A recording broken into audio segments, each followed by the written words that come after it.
The girl says that a boy is very interesting because he has just the right amount of madness, and that this insanity isn't just aimlessly directed but focused. Honestly, the boy thinks this is more of an insult, but she insists it's a compliment. Eventually, she asks if the boy desires power, to which he admits he couldn't say no. She rephrases her question, asking if he wants more magic. Then the young man enthusiastically replies, yes. Suddenly, the same boy is awakened by a maid. He gets up from the table where he was sleeping and notices he's at a lavish party, not exactly sure where he is as he only remembers having a drink after work. Confused, the boy goes to a mirror and screams when he realizes he is just a child. His scream attracts everyone's attention at the party, and then a man states that Liam may be the fifth son, but he is still a member of the Hamilton family and as such should show composure. With that, the maid mentions that the boss is in a good mood today, though Liam doesn't see it that way.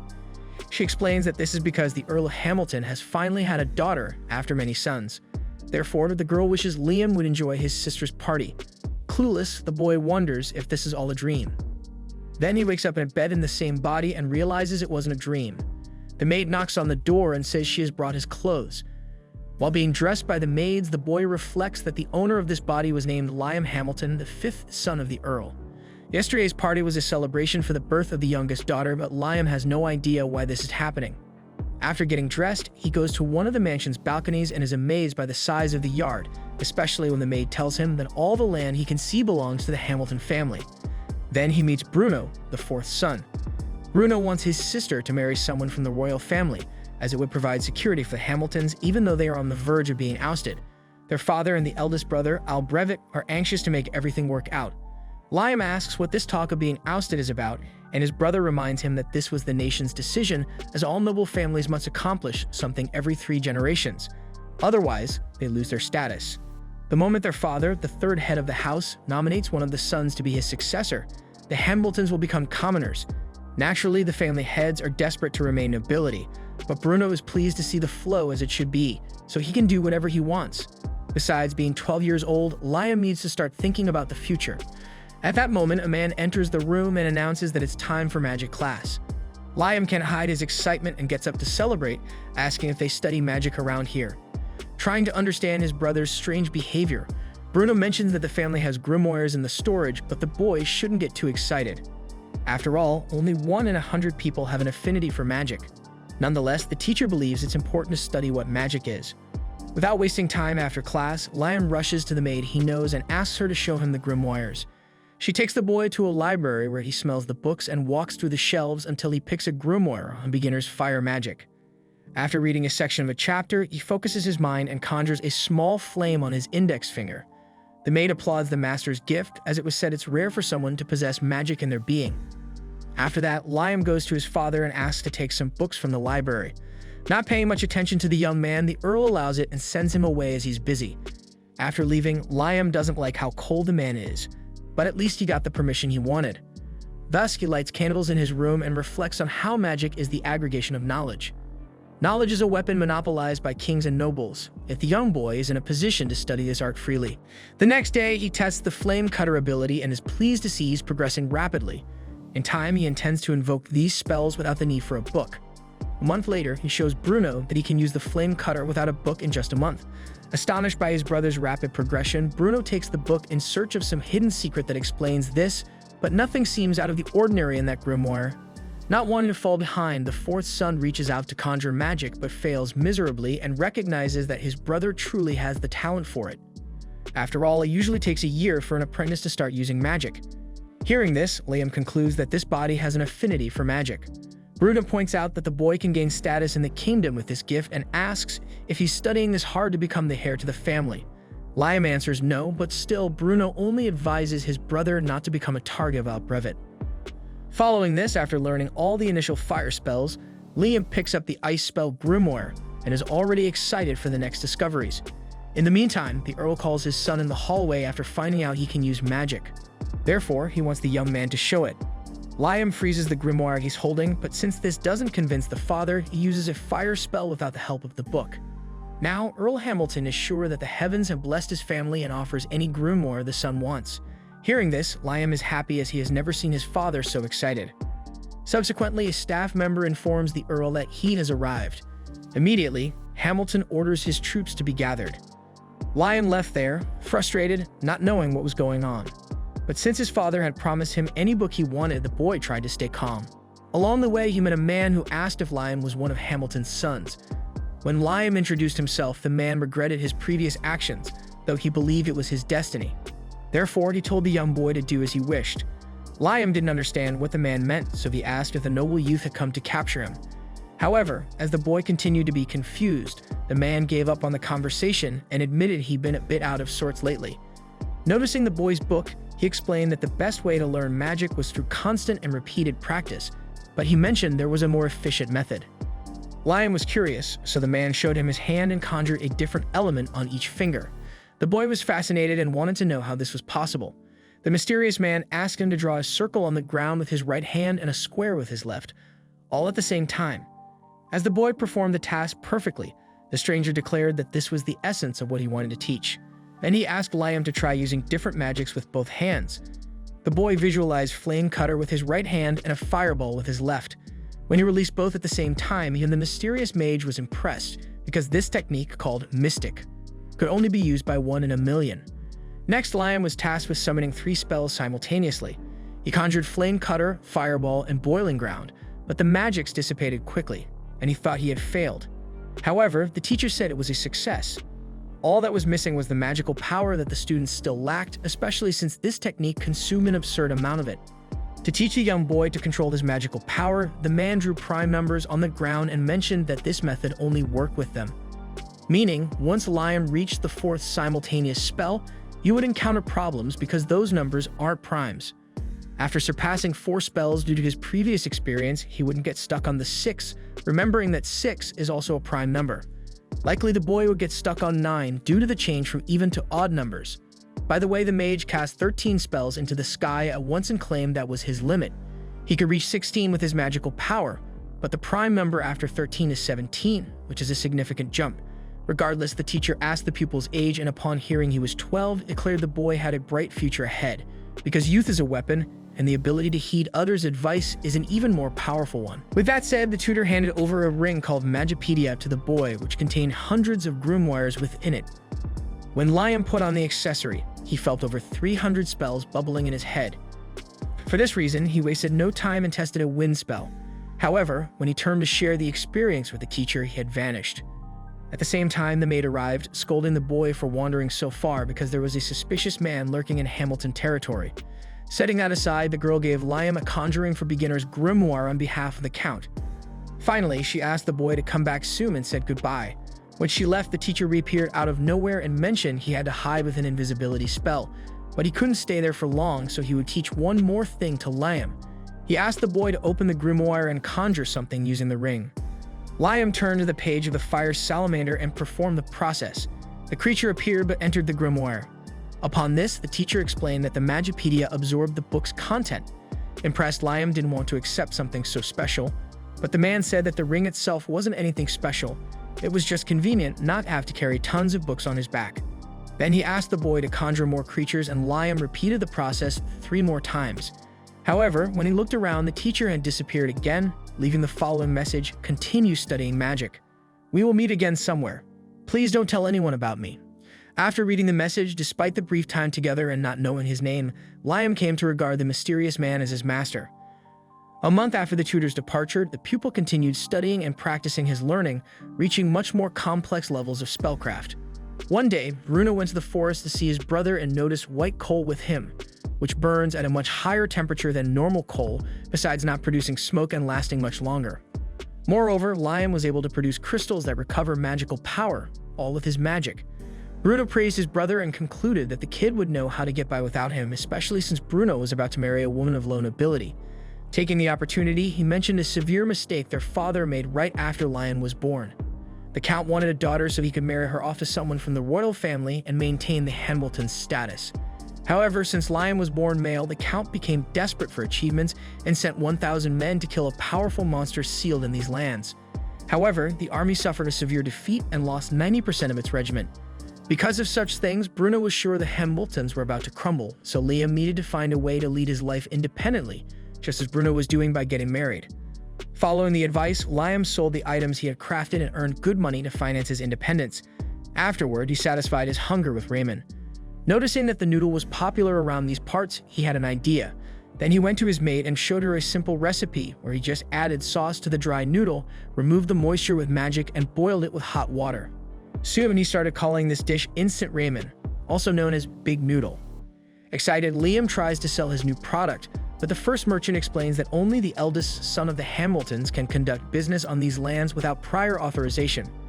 Frustrated, Liam leaves only to find out that Albrevet, the eldest, had instructed the merchant to say so, fearing what his brother could achieve with his magic. Meanwhile, Liam considers leaving his father's lands to start his business. To do this, he conjures an inventory to store his resources. Then he summons a contract. According to the young man, there are two types of summoning magic: spirit and contract. The latter summons living creatures that become servants to the summoner. However, Liam is about to use this contract magic on himself. When he does, he celebrates the successful creation of an illusory clone, which he uses to travel in his stead beyond the Hamilton lands. Several days later, the original Liam receives various items in his inventory from the clone. This item box can be used simultaneously by both at a distance. Thus, the original produces the resources and the clone sells them outside the Hamilton territory. With this, Liam is convinced that he will achieve his independence. Not only that, this is perfect for him to train magic because now Liam can make his duplicate imitate the magic he's casting, doubling the damage. In the midst of one of these training sessions, Albrevet shows up to see how his brother is doing, having heard that the boy has been making impressive progress lately.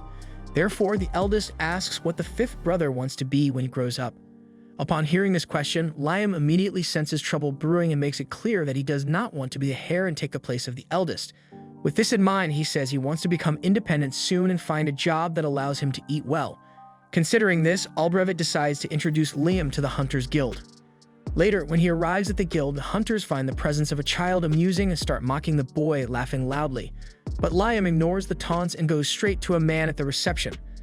The man says he's heard of the young Hamilton through Albrevet and that he will need to pass a test to be accepted into the organization. Of course, something easier, because sending the Count's son to his death would cause a huge problem. Having said that, the receptionist asks Liam to use an attack spell he's mastered, chanting the incantation calmly. However, Liam admits he doesn't even know what an incantation is, so the receptionist tells him to attack directly.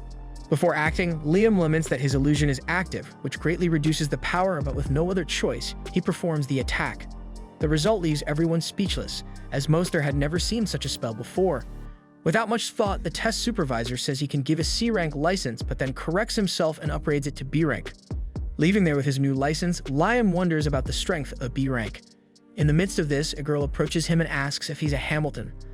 Liam confirms, and then the girl introduces herself as Asuna Okwage and invites the boy to hunt with her, saying it's safer in a group. Despite the girl's somewhat goofy manner, Liam likes lively people and accepts the invitation. On their way to adventure, Liam notices they haven't taken any mission. Asuna explains that only A-rank hunters and above take hunting jobs. B-rank and below go after dangerous creatures, like the wolves they just encountered, to defeat and collect a reward. Despite the initial confidence, Asuna realizes there are far more wolves than she thought and concludes that they're in trouble. Even so, Liam conjures the gnome ability, creating several little monsters that get bitten by the wolves. However, the gnomes swell and jam the wolves' jaws, preventing them from letting go. With this done, he asks Asuna to act and she finishes the fight. Soon the two return to the guild and impress the hunters with the 42 wolves they defeated. Taking advantage of the feat, the guild chief offers them another job. Shortly after, on the way to the new mission, Asuna is happy because they were hired directly, showing they've been recognized. The mission is simple: defeat a giant caterpillar before an important person passes by. About the monsters, Liam explains that they have magical stones in their bodies which allow them to use magic or advanced techniques. Compared to common beasts, they are much more dangerous. Today, Liam isn't using his illusion to save strength for this challenge. Later, after a long and exhausting battle, the two were just worn out. The carnivorous caterpillar was so resilient that no attack, not even the spells, could penetrate its carapace. Therefore, they retreat without accomplishing anything. Honestly, Asuna just wishes a meteor would fall on the creature's head. Hearing this, Liam gets an idea. After explaining the plan to his companion, the duo returns to the fight. Asuna lures the monster while Liam conjures his item box.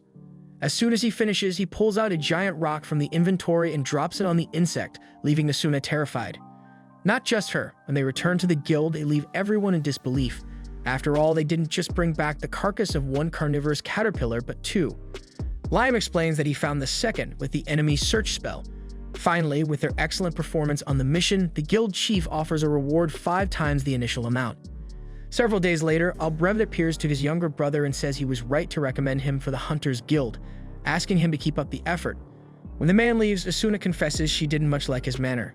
Internally, Liam reflects that, to the eldest, the brothers are all nuisances. Setting that aside, it's time to receive the important person who was mentioned earlier. After all, the caterpillars were eliminated just to clear the path for this individual. When the man takes a look at the two, Asuna gets all excited, thinking that if they catch the attention of someone important, she and Liam could move up in life. Indeed, the man was very interested in Liam, so much so that he requested a meeting. Soon after, the protagonist is face-to-face with James Stanley, who, surprised to learn that Liam is the son of Charles Hamilton, asks about his relation to Raymond. Liam is lost, so the old man explains that Raymond is the owner of the ring he's wearing and wants to know if the boy killed the mage and stole the item. Distressed by the accusation, Liam stands up and says very seriously that he received the ring from his master. James bursts out laughing because it's just like the mage to get himself into the most dangerous possible situation and still find it disciple. With that, he asks Simon, the butler, to stay put and orders Liam to attack the man with the best spell he has, using full force. Despite the strange request, Liam doesn't back down, and when Simon raises the magical shield, the boy focuses to do his part. Researching incantations, Liam discovered that reciting one can temporarily increase the mana limit you can release. For him, the best words are the names of the singers he's always loved: Amelia, and Claudia. After chanting these names, he launches 11 magical missiles at the target. Afterward, he realizes that his limit with the incantation rose from 7 to 11. The last missile breaks Simon's shield and hits him squarely. James is pleased with the boy's power and announces that he will knight him, making Liam independent, which leaves the young man completely shocked. After knighting Liam, James tells him there's nothing specific left for him to do, but being freed from dealing with his older brother should be enough. Despite this, the Earl might have mixed feelings about his son's title, as he'd likely want to use Liam's powers for the family's benefit. Aware of this, Liam feels uncomfortable, but James explains that he can still contribute in other ways because his merits as a Hamilton also belong to the family. With that said, the old man remarks that Raymond loves playing tricks and asks if Liam has ever fallen for any of them. On this matter, Liam shares that once he commanded the item box to absorb an entire lake, and among the collected items he found a waterproof letter from Raymond. In it, the master stated that if the apprentice was reading this, it meant he had mastered the item box. Since the box doesn't absorb gold bars, the wizard had scattered 100 kilograms of gold particles throughout the lake as a graduation gift for his student. Moreover, Liam should consider why the master had specifically chosen 100 kilograms, as this was part of the graduation test. Initially, Liam thinks Raymond chose 100 kilograms because that was what he managed to produce in the item box himself. After hearing the story, James comments that the gold is just a distraction and that Liam's real gift is hidden nearby, so it wouldn't be too easy to find. With this in mind, Liam returns to the lake and absorbs all the water again, looking for any clue about the so-called real gift. Upon reflection, he realizes that the item box wouldn't have absorbed gold bars along with the water, so he decides to refill the lake only with the particles. When he does, the gold activates a magical circle, which opens an underground passage. Down below, next to a book, Liam finds another letter from his master. Liam, this is your true graduation gift. I give you this grimoire of high-level spells. I myself couldn't use it, but I hope you can. Then the boy reads the book's title, Otherworld. Although he's not exactly sure what spell this is, Liam Hamilton spends the entire day trying to figure it out. When night falls, he summons a low-level light spirit to serve as a lamp. Despite his utmost effort, he still hasn't managed to cast the spell even once. However, he knows there's no need to rush, and that he just needs to follow the steps in the grimoire precisely. Sometime later, Liam returns to the same secret passage and finally summons a portal using the Otherworld magic. Fearless of what might be on the other side, the young mage steps through the door and finds himself in an all-white cubicle. He discovers that this spell creates a space in another world, the size of which depends on the summoner's skills and mana. Moreover, without the creator's permission, no one else can enter. Once fully mastered, the spell allows for the storage of items without them disappearing like an item box, but with a difference: living beings can enter the space. Thus, one could build a house inside or anything else one's imagination can conjure. Given this, Liam deeply thanks his master. A month later, Liam and Asuna face a giant frog. During the fight, he summons his salamanders to attack, but realizes that fire doesn't work against the monster. Quickly, Liam pulls Asuna into the other world as the frog begins to release a massive electric discharge. Safely inside the portal, the two wait for the surge to pass before launching a joint attack that ends the battle. Afterward, they bring the magical stone from the frog to the guild. It was an A-rank job, and once again, the branch chief is impressed, praising Liam extensively. Meanwhile, Asuna realizes she's never the focus of these situations. She laments not being as strong as her friend and fears being left behind in the future. Hearing this, the chief suggests she sign a contract to become Liam's servant, explaining that depending on the master's performance, the familiar's skills also evolve. Liam finds this odd since it would give him power to command over the girl, but Asuna trusts him completely and doesn't mind. Thus, the two take the proposal seriously and perform the establishment of the contract. As soon as the pact is completed, Asuna disappears suddenly and reappears behind Liam. She explains that at the moment of the contract, she heard a voice saying that her special ability, Speedster, had been awakened. On the other hand, Liam wants to test this power with someone, and Asuna already has someone in mind to help.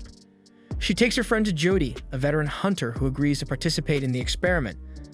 Upon arriving at the guild, Jody catches everyone's attention. She looks in the mirror and comments that this special ability she's feeling seems quite nostalgic. Curious, Asuna asks what the veteran's special ability is.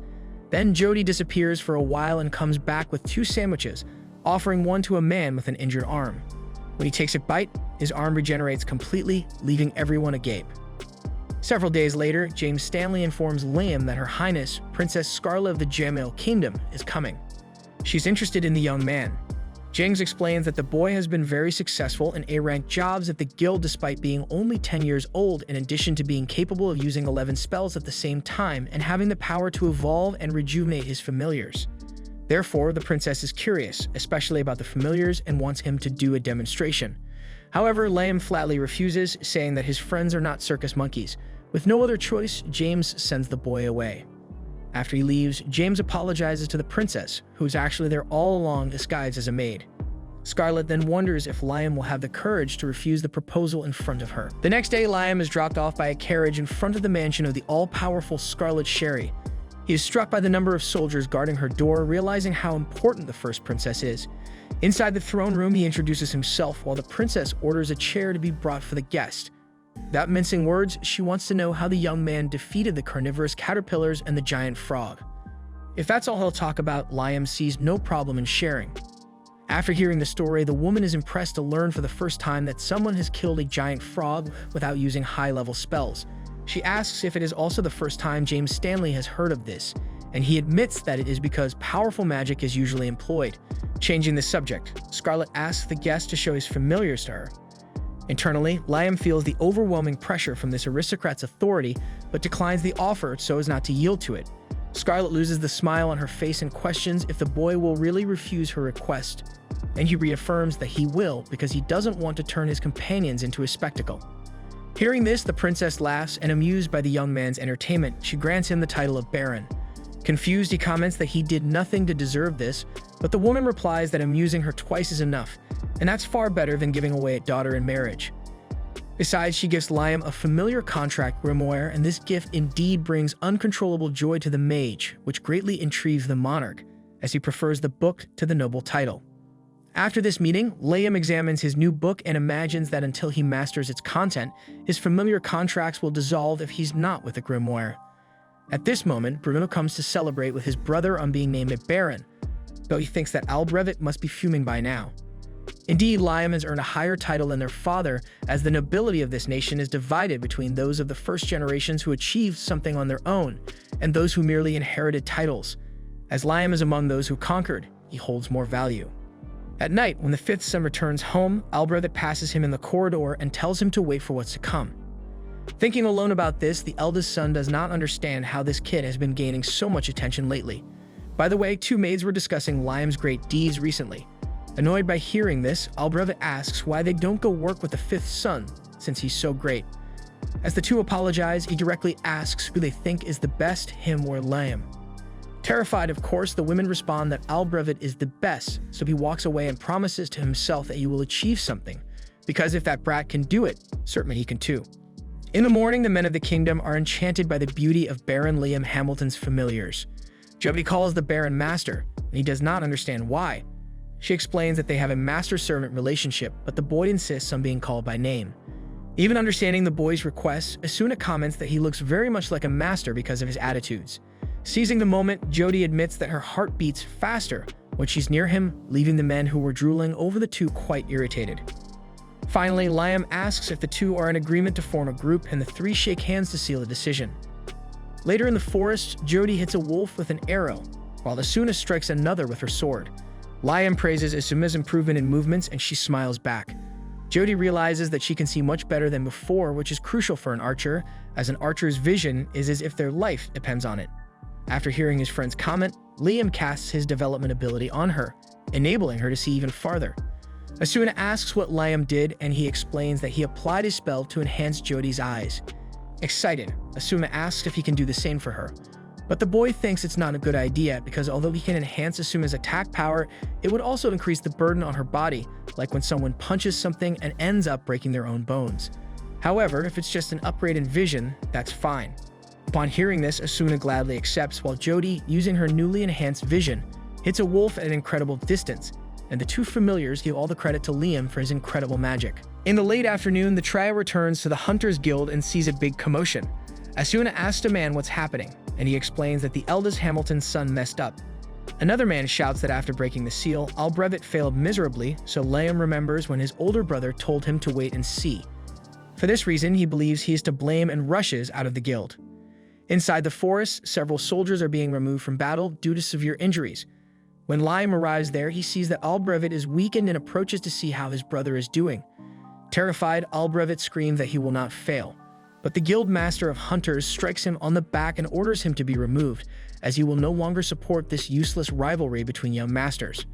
Regarding this, Liam emphasizes that he is also responsible for this tragedy, but the man asserts that he is not. Asuna asks what's inside the forest, and the master explains that the demon dragon Raiden was sealed nearby.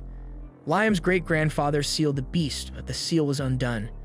He knows how to seal the dragon again and has gathered people for this, but the Raiden Jr.'s offspring of Raiden are preventing it from happening, and they were the ones who caused this disaster. Since the offspring are capable of doing all this, Liam can only imagine when the father enters the fight, but the guild master explains that the adult was sealed for too long and needs a few weeks to recover its strength, so they need to seal his winged monster before that happens. Speaking of the dragons, the three hatchlings appeared beside their father, toppling other warriors along the way. Asuna noted that the young dragons were the size of a medium-sized dog and shouldn't pose much of a problem, so she attacked one. In response, the dragon hatchling spat fire, melting an entire tree in the blink of an eye, which made the girl retreat as a precaution. Liam cast the 7 magic missiles, but the 3 dragons easily repelled the magic with their fire. Realizing they couldn't defeat these foes, Jody insisted they escape as quickly as possible. Liam acknowledged these 3 dragons were stronger than he had anticipated and urged Asuna to grab Jody and use her sprinter ability to get out of there. As they left, the mage summoned his item box and retrieved his grimoire to recite his chant Amelia, Amelia, Claudia. He then conjured a portal to another world and hurled the dragons inside. After that, the boy knelt down and took a deep breath, his life having hung by a thread. Meanwhile, the guild master approached Liam, impressed that he had defeated the Raiden Juniors. When night fell, the kingdom's mages united to begin the sealing of Raiden, the demon dragon. Asuna and Jody returned to the master and inquired about the spell he had used against the monster's offspring. Liam explained that it was the Another World ability used to create an alternate space. Even with an enchantment, it was difficult to activate, but once triggered, it could store living creatures within. In this case, Liam had locked the 3 Raiden Juniors inside. Asuna asked if they could survive in there, but the boy told them not to worry. Since he hadn't yet mastered the spell, the things he placed inside tended to disappear on their own. Noticing that it wasn't an attack spell, Asuna praised the boy's cleverness for managing to trap the dragons there. Suddenly, a voice emerged from nowhere, calling for the tiny human of the Great Soul. Soon, Liam found himself in an environment where he directly faced the demon dragon. When addressed this way by the boy, Raiden realized this was how humans referred to him, but he wasn't concerned with all these definitions humans use, since in a few hundred years they would call them something else. By the way, Raiden asked who the tiny one with the great soul was. Liam introduced himself as an ordinary human, but the dragon argued that the boy's body and soul were not in sync. Thinking to himself, Liam figured the dragon must have discovered he was an adult in a boy's body and might even know the cause. Even though the human hadn't said anything, Raiden read his thoughts and replied that he didn't know the cause but would love to accompany Liam to see his life up close, for from what he observed, the mage led an interesting life. The dragon promised to do no harm. On the contrary, he would lend his strength to the small human, but only as much as needed for Liam to build his foundations with his own effort. Hearing such words, Liam didn't hesitate and accepted the offer, feeling no hostility from Raiden. Thus, Raiden announced he would rent Liam's great soul for a while and entered him. Done with that, Asuna drew Liam's attention to his hand. When he looked at his palm, Liam noticed a red mark. The master believed the young man had absorbed the demon dragon, while Liam felt an immense power from within. To test his new ability, he fired magic missiles into the air and 11 shot out without an incantation, something that had never happened before. Then Liam recited the incantation and repeated the spell. This time, 17 magic missiles were conjured and perfectly controlled by the caster. Around the boy, the other mages seemed to lose strength, so Raiden communicated with Liam, asking him to contain his mana as it was affecting the sorcerers. On the other hand, Misuna and Jody remained calm, guessing that it might be because they were relatives of the young baron. Finally, the Adventurers Guild Master thanked Liam for taking care of the demon dragon. Having said that, to the adult's surprise, a boy summoned his item box again and poured out 10 kilograms of gold dust as compensation for the trouble, with the largest amount designated for those injured in the battle. Grateful for this, the master amused himself that if Liam were the head of the Hamilton family instead of Albrevet, everything would be better. When night arrived, Charles, Liam's father, thanked his son for fixing the mess Albrevet had made. Liam asked what would happen to his brother, and the Earl explained that the eldest son would be confined at home for a while. Liam knew the worst punishment could have been expulsion for Albrevet. Charles emphasized that Lord James was still in town and that the story would spread throughout the nation and Liam was likely to be rewarded for it. However, despite his father's words, Liam felt guilty for his brother's behavior and went to his brother's room door to say something, although he didn't know what to say.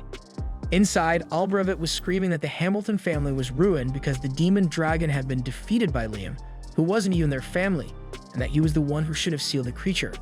After hearing this, Liam gave up on talking to his brother and pondered that, in the end, Albrevet was the one who most wanted to protect the Hamilton family. That night, the young baron woke up and remembered having a strange dream where he practiced new magics that probably came from Raiden, the demon dragon. Excited by this new possibility, he ran to the forest where he usually trained to reproduce the 2 spells he saw in his dream. The first emanated a sensation similar to that of another world, and with enough practice, Liam felt he could master it. Hours passed, and the boy learned the magic and summoned a Raiden Jr. Suddenly, Princess Scarlet arrived and was impressed by the sacred magic the young man had used. For resolving the situation with the dragon, she awarded him the 3rd-class Phoenix insignia, a decoration celebrating the birth of a new hero who defeated the demon dragon. But for that, Liam needed to tell this story so it could be written down. The problem was that for some reason, when the Baron told the story, the princess told him not to tell anyone else about it. The next day, Liam received 3,000 gold coins from the princess, and the boy understood this as Scarlet wanting to buy his silence. Indeed, the very next day, young Liam found himself grappling with this situation as James Stanley boldly asked if he had mastered the art of sacred magic. Scarlet had paid for the boy's silence, and it really showed as he struggled to respond. Noticing the change in his mood, James remarked that Liam was still young, and that the princess's hefty reward made it all the more suspicious. Now, having defeated that dragon was an achievement grand enough to secure Liam's place among the nobility. Normally, Scarlet would return to the capital to report this to the king, but she hadn't, which only raised further suspicions about her behavior. Hearing this, Liam broke into a cold sweat as the man added that, according to reports, witnesses claimed the gigantic demon dragon transformed into light and was absorbed by Liam. Cornered like this, the boy threw in the towel and confessed to having learned a few sacred tricks on the sly. Knowing the truth, James asked the young man to demonstrate, so he conjured a beginner's spell called All Clear, capable of removing all evils, including poison or petrification. Witnessing such power, James understood why they say sacred magic is the work of God. Seizing on this topic, he told Liam about the War of the 3 Dragons. Once 3 dragons waged war, and one emerged victorious after defeating the other 2. Legend has it that sacred magic was the decisive factor in this conflict. The victorious dragon allied with the human who used this magic to establish the kingdom of Jamil, where they reside today. Thus, considering that Raiden had allied with Liam, it could mean that the young baron was recreating the founding myth of this kingdom. With this in mind, James was apprehensive about 2 things for the future. The first concerned the Hamilton family involving Liam's father.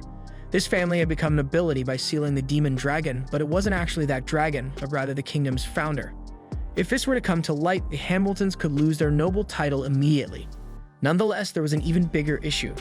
If the dragon was angered, it might plan to seek revenge on the nation for being imprisoned without cause. Upon hearing these words, Liam recalled something Raiden had said. "I don't care about all these definitions humans come up with. In a few years, they'll call me something else." Reflecting on this statement, the boy asserted with conviction that the dragon harbored no desire for vengeance against humanity. Moreover, Raiden had shown a genuine interest in Liam's life. Given this, James began to truly believe that Liam was the kingdom's savior. After the meeting, the Baron remembered he should have activated spells that took time to initiate. Even if they proved useless, it would be good practice. Returning to town, the protagonist was accosted by his relatives at the guild door. The adventurers were thrilled to see it was that boy, while Jody assured everyone she would tell him. They took the young man aside and explained that since the news of Liam Hamilton's victory over the demon dragon had spread, many wanted to work with him. Asuna handed him a list of candidates to join his group, and the boy was overwhelmed with so many names. Of course, the girl warned that most were merely looking to capitalize on the Baron's success, so it was crucial he assess each one carefully. With the list in hand, Liam returned home to discover he had received hundreds of marriage proposals. Speaking of which, Bruno jokingly remarked that he was late, but he had brought a proposal from a relative of his fiancée's family, as he was responsible for persuading his brother to marry her. By the way, Bruno asked what the heck he had done to become so popular, and Liam replied that he had simply defeated a demon dragon. However, Bruno was sure there was more to it, since even the wealthiest families were interested in marrying someone to him. At that moment, Liam remembered what James had said and figured he was in trouble with so many doubting him. Nonetheless, the boy just realized he had never been so popular until he took on this body of a young noble. Later, he showed his relatives his spell Otherworld and transported the two to a house built on the other side of the portal, which the city's carpenters had constructed and the Baron had stored in his item box. Asuna asked if everything disappeared when Liam undid the spell, as he had mentioned what happened with the Raiden Juniors, but he explained that this was no longer the case since he had mastered the spell. With that, he showed the interior of the residence to the two friends, who were delighted by its coziness and the practicality of being able to carry it anywhere they went. Despite their joy, Joby wondered if there was any concept of lighting in this alternate space, so Liam acknowledged that it must be difficult to sleep there, as there really was no night or day. Joby asked if it was possible to make everything dark, so Liam summoned a low-level shadow spirit, Shade, to envelop the space in darkness. At first, the entire place turned pitch black, then the mage conjured a fire salamander to light the fireplace. Jody asked if it was possible to make it even brighter, but as Shade was a low-level spirit, he was incapable. Hearing this, Asuna commented that it would be nice if spirits could grow like humans, and this gave Liam the idea to trigger a familiar contract spell with Shade. Upon doing so, Shade grew in size and gained a voice, thanking Liam for the opportunity to evolve to a medium level. Without delay, the spirit adjusted the environment to resemble a common night with a very natural darkness. In return for the vote of confidence, Shade promised to work with total devotion to Liam. The boy mentioned that, unfortunately, he had not yet learned any medium-level spirit summoning spells, so Shade pointed out that the ring the boy was wearing seemed to be an artifact of ancient memories, and that it would be fairly simple to store medium-level summoning spells in it, although it would require practice to master these techniques. With this in mind, Liam managed to store Shade and evolve the salamander, a fire spirit, who asked to be called Ifrit. It turned out that, besides doing this, the mage used the familiar spell to evolve low-level spirits of water, earth, wind, light, and ice, and recorded all of them in the memory of his ring Magicopedia as medium-level summoning spells. Discovering he was capable of something so valuable, the boy couldn't contain his excitement and was eager to develop these spells as quickly as possible. The next day, he went to the forest at Raiden's request, searching the area where the dragon was sleeping. Raiden asked the human to summon one of his offspring, and when he did, the little monster distorted the reality around them, revealing a world completely different from what could be seen with the naked eye. In this place, fairies flew around a flower-filled field, and upon noticing a human's presence, they fled in panic. Liam hurried to explain that he was not an enemy and that he had been sent by Raiden, using the dragon hatchling by his side to prove he was an ally. With this, the fairies realized that the young man was on the side of the dragon god, and he added that Raiden himself had asked him to protect them. According to the winged beast, fairy wings are a valuable material for crafting magical artifacts. Without help, this race would have long been extinct due to their fragility, and Raiden had been protecting them with a barrier. Now it was Liam Hamilton's mission to continue this defense, so he announced he would cast a spell on them. Raiden explained that the boys should name them while doing so, and that naming things is a primitive spell that any human can use as mana naturally participates. Thus, Liam used the contract spell, family on one of the fairies, and began calling her Reyna. With this, Reyna evolved into an elf, and the dragon explained that by naming familiars in the act of contracting them, the mana resonates more intensely and produces a more powerful result. Therefore, Liam should always name a familiar when practicing this bond. Without delay, the boy applied the same procedure to all the fairies, who became elves and started calling him Lord Messenger. Rena asked what should be done now that they were his familiars, so Liam suggested they build a village to live there and named Rena as the village chief. With this decided, the elves gathered to start the construction, while Liam felt mana coming from inside the forest and headed in that direction. He reached a tree with a glowing fruit and asked Rena what it was. She explained that fairies collect small amounts of mana found floating in the air and gather it in one place. Raiden taught that Liam could eat this, so he followed the command and realized that his mana was not only fully restored, but by casting magical missiles, he managed to summon 19 projectiles, more than his limit until then. The next day, he returned to the village to see how things were going. Rena called him Lord Messenger once more, but Liam confessed that he preferred to be called by his name.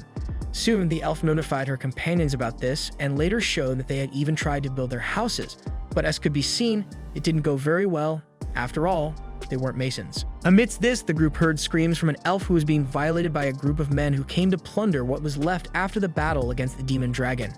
They tried to kidnap the elf, so Liam ran to intervene.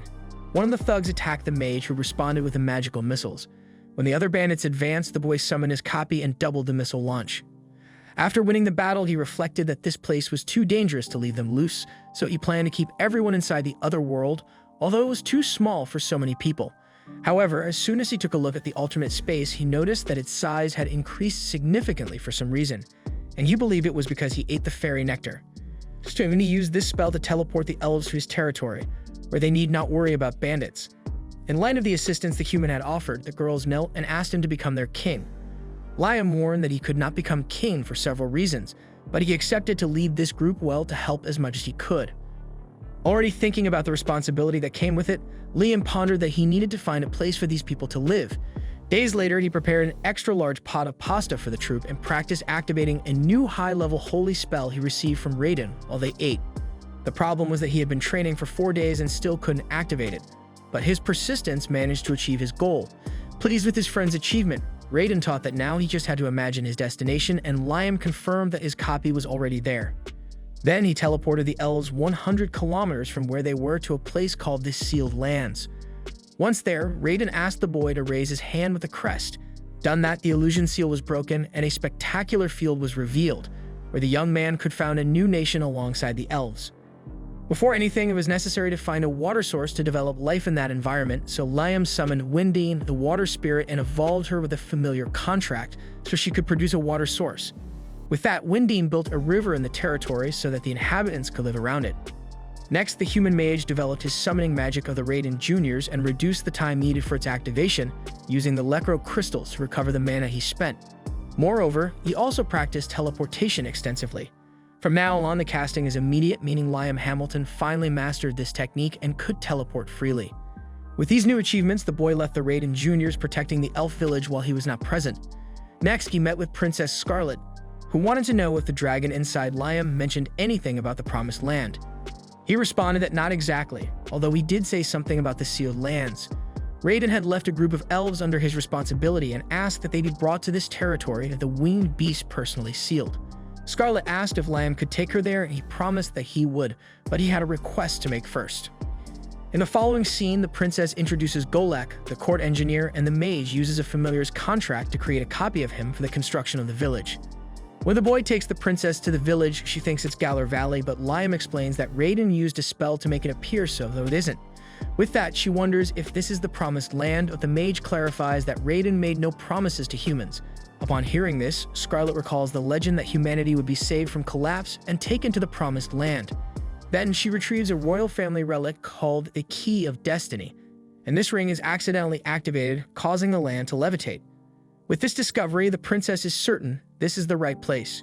Therefore, she bows before Liam, the master of the Promised Land, and asks him to create a new nation that will be paradise. Aware of his responsibility, Liam began work in that territory with the help of the seasoned engineer from the royal court. Meanwhile, the mage was honing his spells and could now cast 17 magic missiles at once, along with the Holy Spirit, which inflicted great damage on targets. With this power, the young man cleared the area of monster threats. Scarlet made a point to admire the hero's capability and insisted on being called by her name, not Your Highness, as Liam usually addressed her. After all, from now on, she was his servant, not the other way around. Liam replied that the position of the first princess was too lofty to assume such a role, and Scarlet emphasized that dragon blood flowed through her mother's veins. Because of this, women in her family with such blood were often married into royalty, and Scarlet, being one of these women, wished to serve the dragon god Raiden. With that said, Raiden informed Liam that he needed to travel north for a kilometer, as there was something there that would please the young princess. Upon reaching the specified area, the pair discovered the entrance to what seemed like a ruin.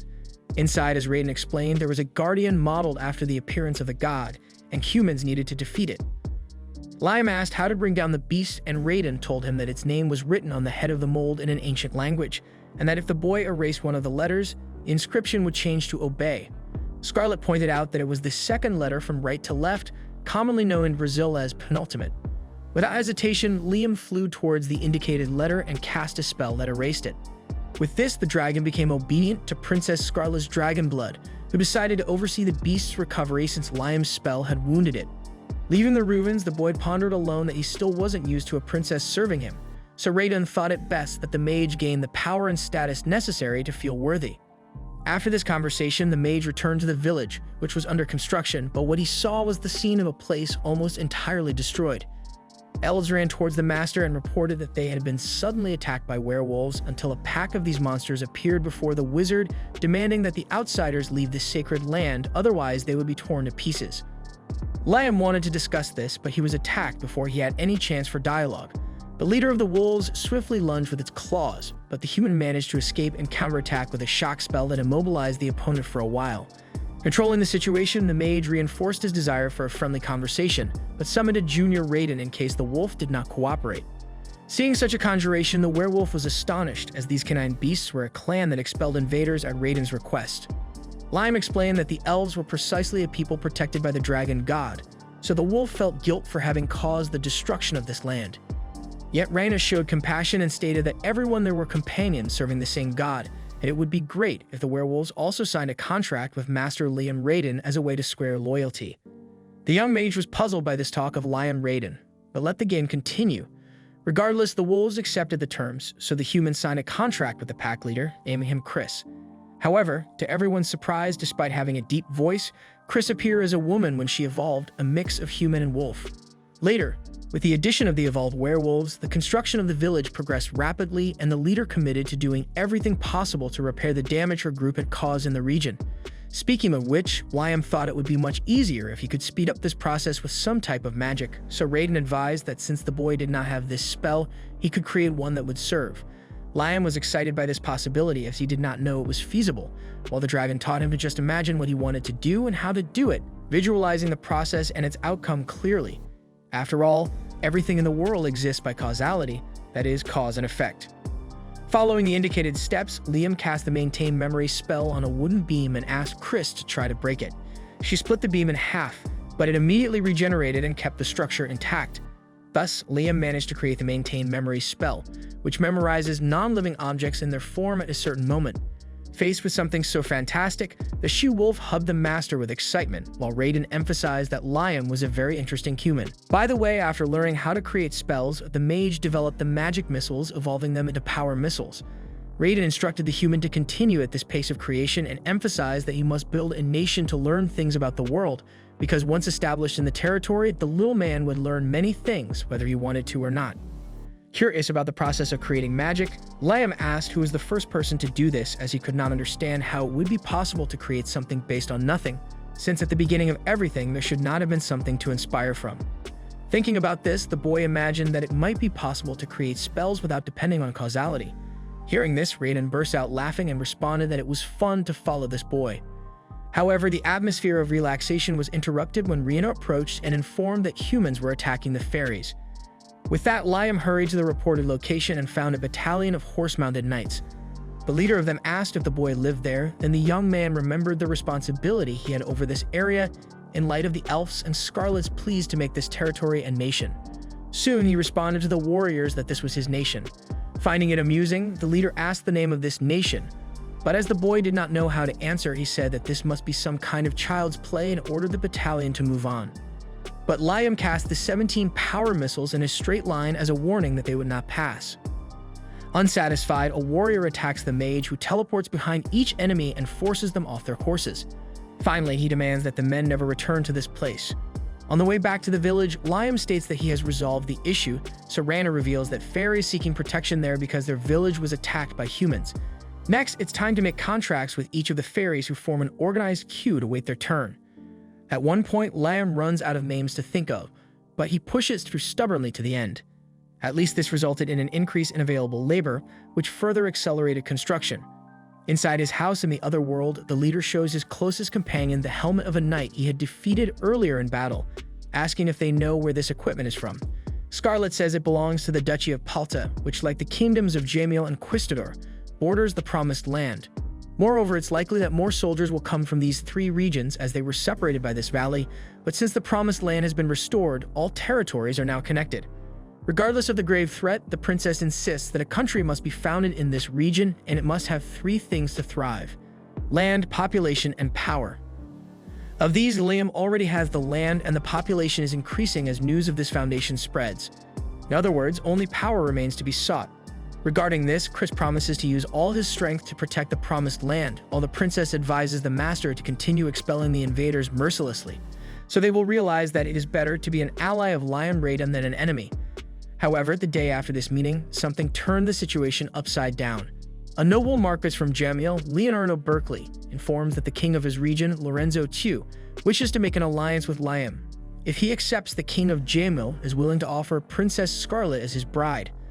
Unsure how to respond to this proposal, Liam creates a telepathy spell on the spot and asks Scarlet not to be alarmed by this news, as he wants to know what she thinks about it all. The princess believes the mage should accept because, regardless of their true intentions, just the fact of them marrying will buy half a year for them to think of something. Thus, Liam accepts the proposal, but asks for a year to develop his nation and prove to the king of Jamil that the decision was right. With that, Leonardo departs to inform his ruler. After this dialogue, Liam meets with his clone, and the two teleport to Scarlet's mansion in the royal capital, which according to the boy is even more luxurious than the Hamiltons'. First, he had asked Scarlet to bring his illusion there.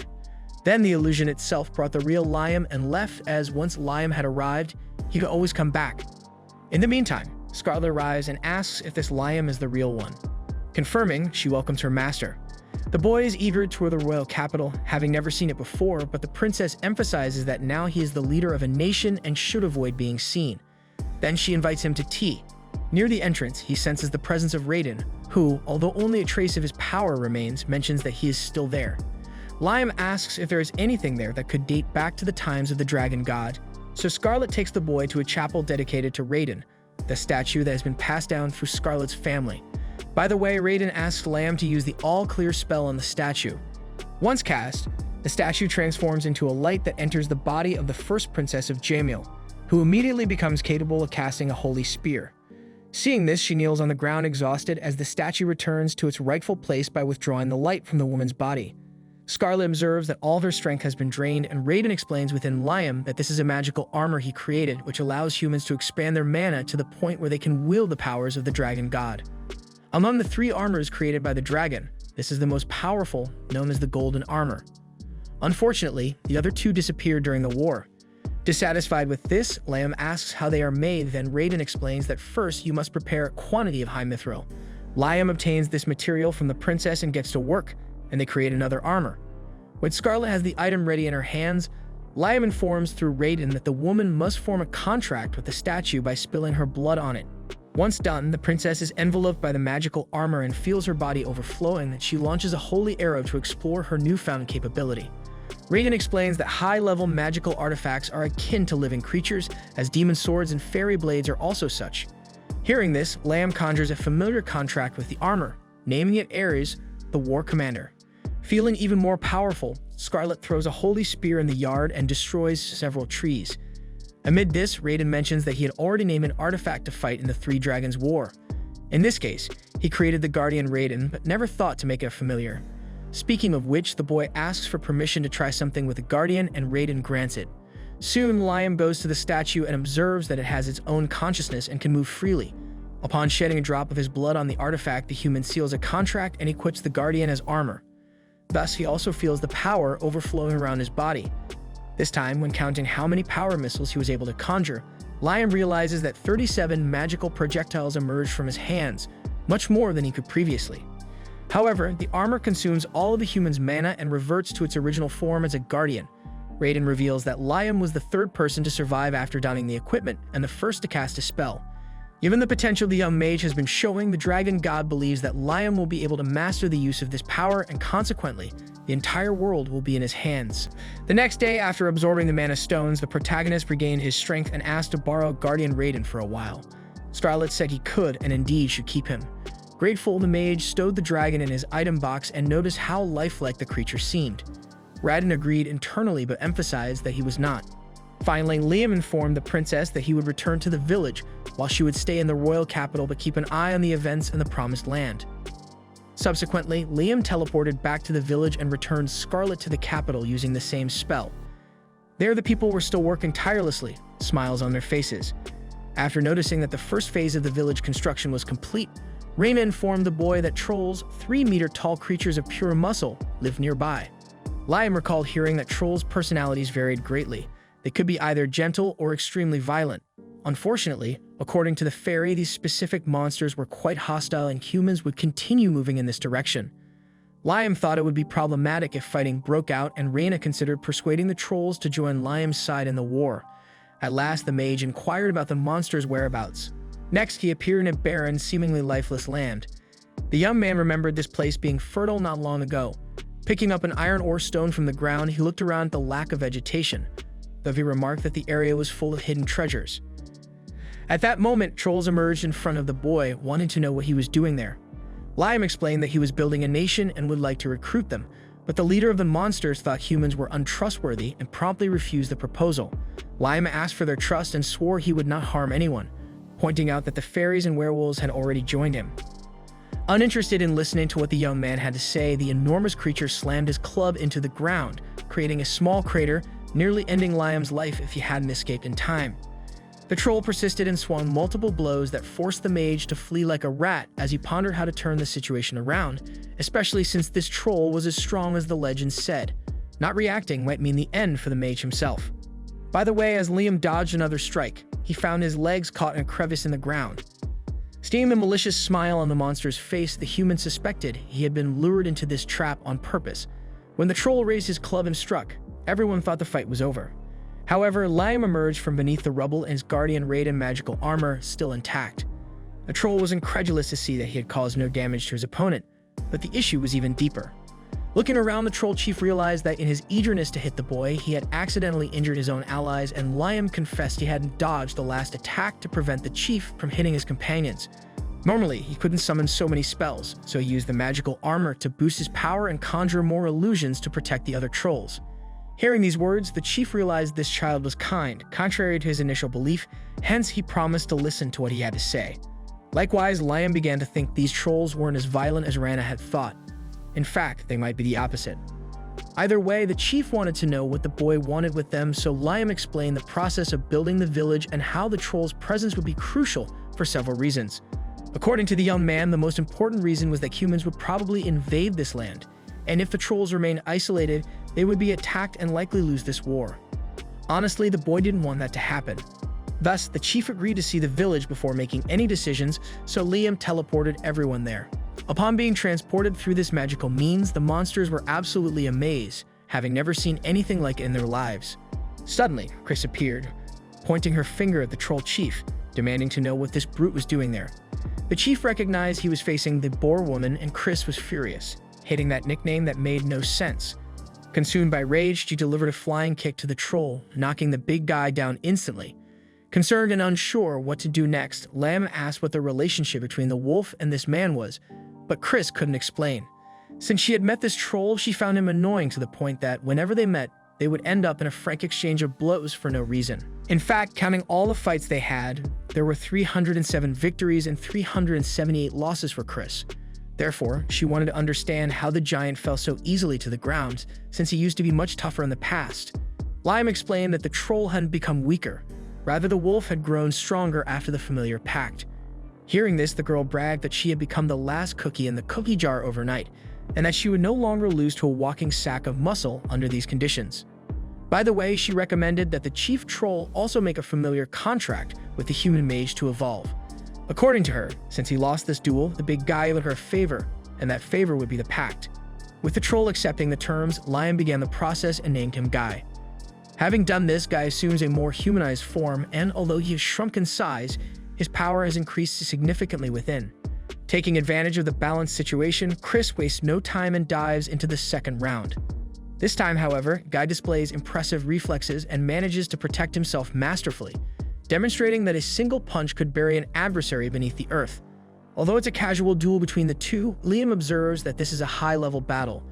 Guy's comrades witness their leader growing even stronger than before, declaring him a legendary Gagas, the natural evolution of trolls. Thereupon, Liam promises to do the same with all the new comrades, and as he transforms the trolls into Gigas, he celebrates the acquisition of more powerful allies for the protection of the village. Moreover, the species proved highly efficient in manual labor, as became evident when they began to assist in extracting heavy stones. Similarly, Chris tried to do the same work, but lacking their strength, it became quite difficult, and this was evident as the wolf girl struggled to move a bag with a massive rock inside. Guy asks her to take it easy and leaves the heavy lifting to him, until Chris is crushed by the stone she was trying to pull. The Gigas lends a hand and eases the girl's burden, who stands up angrily and says that he shouldn't think he has won just because of that, then storms off in embarrassment. Later, after transporting a large amount of stone back to the village, the troll's chief inquires about what the wizard intends to do with all this stone. He explains that he plans to extract metals from the stones, summoning Gnome and Salamander to melt the rocks in a forge and extract the metals. With this done, the nobleman secures portions of gold, copper, and silver, but primarily a large amount of iron. Unfortunately, besides these, almost no high mithril was extracted. Raiden explains that it is a metal very rare in the human world and hard to find, but Liam is still frustrated, hoping to find at least a bit more of this material in the troll's quarry to produce magical armors en masse. However, as he didn't have enough to create powerful armors, the boy announces that he might try other methods, although Raiden already makes it clear in advance that this could only result in failure. Either way, Liam thinks failing is no big deal, and this opinion provokes laughter in the dragon, who jests about the young man's outlook on life. In the end, for him, failing is not quite a failure, nor is it a success either. According to Liam, it's more or less how he views magic. You got to persist in handling it until you master the technique. With this motivation in mind, Liam has Salamander melt the iron and asks Gnome to make a mold to pour the molten metal into. Once done, Liam allows Raiden's power to flow through the mold. Remembering that Scarlet's armor became much stronger when given a name, the boy imagines he could repeat this process, even if it was with iron armor. Soon he names the equipment Apollo, meaning sun, thinking that giving a name that matches the mold could make the garment even more powerful. By the way, Liam also considered this when naming everyone in the village, giving names that matched the being in question, and it's curious to note that all evolved according to how they are called. Nevertheless, the young wizard manages to produce a magical iron armor, and even Raiden acknowledges it was a fantastic idea by the boy, who also managed to realize what he intended. Without a doubt, this young Hamilton is a great amusement in the dragon's life. In the late afternoon, the boy racks his brains thinking of other names he could use to strengthen more armors, as he cannot use the same name twice. Raiden observes that naming things is a primitive spell that any human can use, and Liam thinks that's exactly why it should lose strength when repeated in the same way. The next day, after straining his brains, he managed to produce 15 more armors and distributed them to 5 elves, 5 werewolves, and 5 gigas. During the first training session of the new armors, Guy and Chris go at it again, and Liam discusses placing these two in the same group since they love each other so much. Perhaps if they compete to see who does the best job, it might be the kind of internal competition that strengthens the results of the missions they are assigned to. However, the atmosphere becomes tense when a group of humans mounted on horseback appears at the scene, with malicious smiles on their faces upon seeing the presence of elves. Immediately, the men chase after them to sell all on the black market, but Rena stays calm and whispers something in Mina's ear. Mina gets the message and approaches the men slowly. They think the elf is surrendering willingly. However, she punches the leader of the humans in the face and subsequently knocks down a good number of his henchmen. Liam watches the scene with pride, as once the elves were so defenseless, but now they are capable of defending themselves from threats, especially if a good portion of them have access to armors like the ones he made yesterday. However, the leader of the bandits sneaks up behind the wizard and points a knife at his throat. Even so, Guy, Chris, and Reyna breathe a sigh of relief seeing that Liam is the hostage. The bandit shouts that he is serious and gets confused by the reaction of those creatures, until the boy launches a power missile down the man's throat and ends him on the spot. Terrified by such strength, the remaining humans flee hastily. After the victory, Liam entered the other world and performed a mass invocation of Celsius, instructing them to expel the seawater from the item box, separate the fresh water from the salt, and return both to the box. The elementals understood the request and carried out the process to increase the village's water supply for the new residents. Meanwhile, the first Windine then evolved into Celsius thanked her master for everything he had done, as her world had expanded to the point where she learned to possess human objects, but she feared reprimand from the Spirit King if she overused this ability. Liam was surprised to learn that such a king existed and was curious about what the elemental meant by possessing objects. She explained that a mid-level spirit learns to possess things, which is why there are so many pieces of equipment inhabited by spirit powers. With that said, Liam made a pact with Celsius and named her Celsius Zero. After the transformation, the mage produced another suit of armor and had Zero possess it. In the end, the process was successful, filling the young noble with pride. Following this, as he distributed the spirit-powered armors to his main allies, the boy grew even more excited to see that they were now capable of casting spells. The trio was thrilled with the strength they had achieved, although Chris and Rihanna were tired from the high mana consumption. Though tired as well, Guide promised to use all his power to protect the people, prompting the two to vow to do the same. In the midst of this, Liam pondered the incredible potential of mass-producing more mid-level spirit-possessed armors, as it would provide the strength necessary to protect the nation. Yet Raven thought the boy was naive because if these three superior species were equipped with the new magical armors, they would have the strength of an entire army, capable of overtaking another nation, and such immense power could be harmful if it fell into the wrong hands. The next day, Asuna and Jody complained that Liam had gone off somewhere without telling them where he was headed. The boy was about to explain what happened, but Asuna forgives her friend as long as he hands over the money to her. Confused, the young man is informed by Jody that it's the cash they asked him to keep safe. On the day that this happened, Liam took the girls to a chest brimming with treasures. According to him, they were paid to keep quiet about Raiden. Honestly, Asuna admits she would have stayed quiet even for free, and Jody adds that they have a contract with Liam, meaning if he wanted them to stay silent, they would obey. Liam clarifies that it isn't exactly like that, but decides not to argue. Either way, he shows them their share, and they are shocked by the exorbitant amount but ask their master to keep it, since they can't carry money around. Returning to the present, Liam wants to know what the girls plan to spend the money on, and the two share a mischievous grin. Sometime later, they emerge from a store with a book in hand. According to the familiars, it's the only grimoire in this town without an owner, and Liam might be interested. Soon after, the boy takes the book and flips through to a specific page, then emits magical energy towards the object, absorbing incredible spells he had never seen before. Thrilled with the discovery, he sincerely thanks his companions, who are just as joyful for being able to help. Later, at the tavern, Liam tells them that he's developing a nation, so they must decide whether to go with him or stay in the city, continuing as huntresses. Without any doubt, the women assure him they will join their master, for they are a family. Embarrassed and excited, Liam lowers his head and states he counts on them both. Fired up for the adventure, Asuna raises her fist and declares it's time to set off, but Liam puts a brake on the excitement, asking for a few minutes to master the grimoire he just received from his friends. With that, he summons the dust box to start a spell on every drawn line. As he observes, the activation time decreases each time the spell is triggered, and with this procedure, the young noble masters the necessary techniques.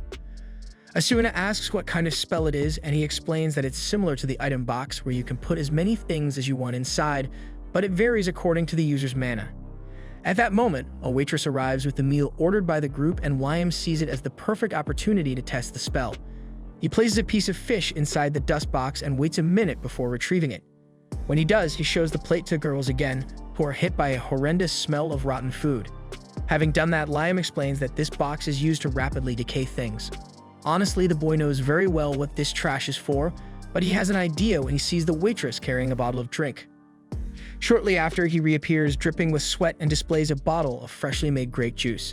He places the juice and yeast in the dust box and waits 5 minutes. After the wait, he hands the bottle to Jody, who senses the velvety aroma of wine emanating from the neck. The girls are amazed to see this happen right before their eyes, while Liam reflects that, in addition to alcoholic beverages, this box can produce other fermented products like soy sauce and pickles, on a large scale and in a short time.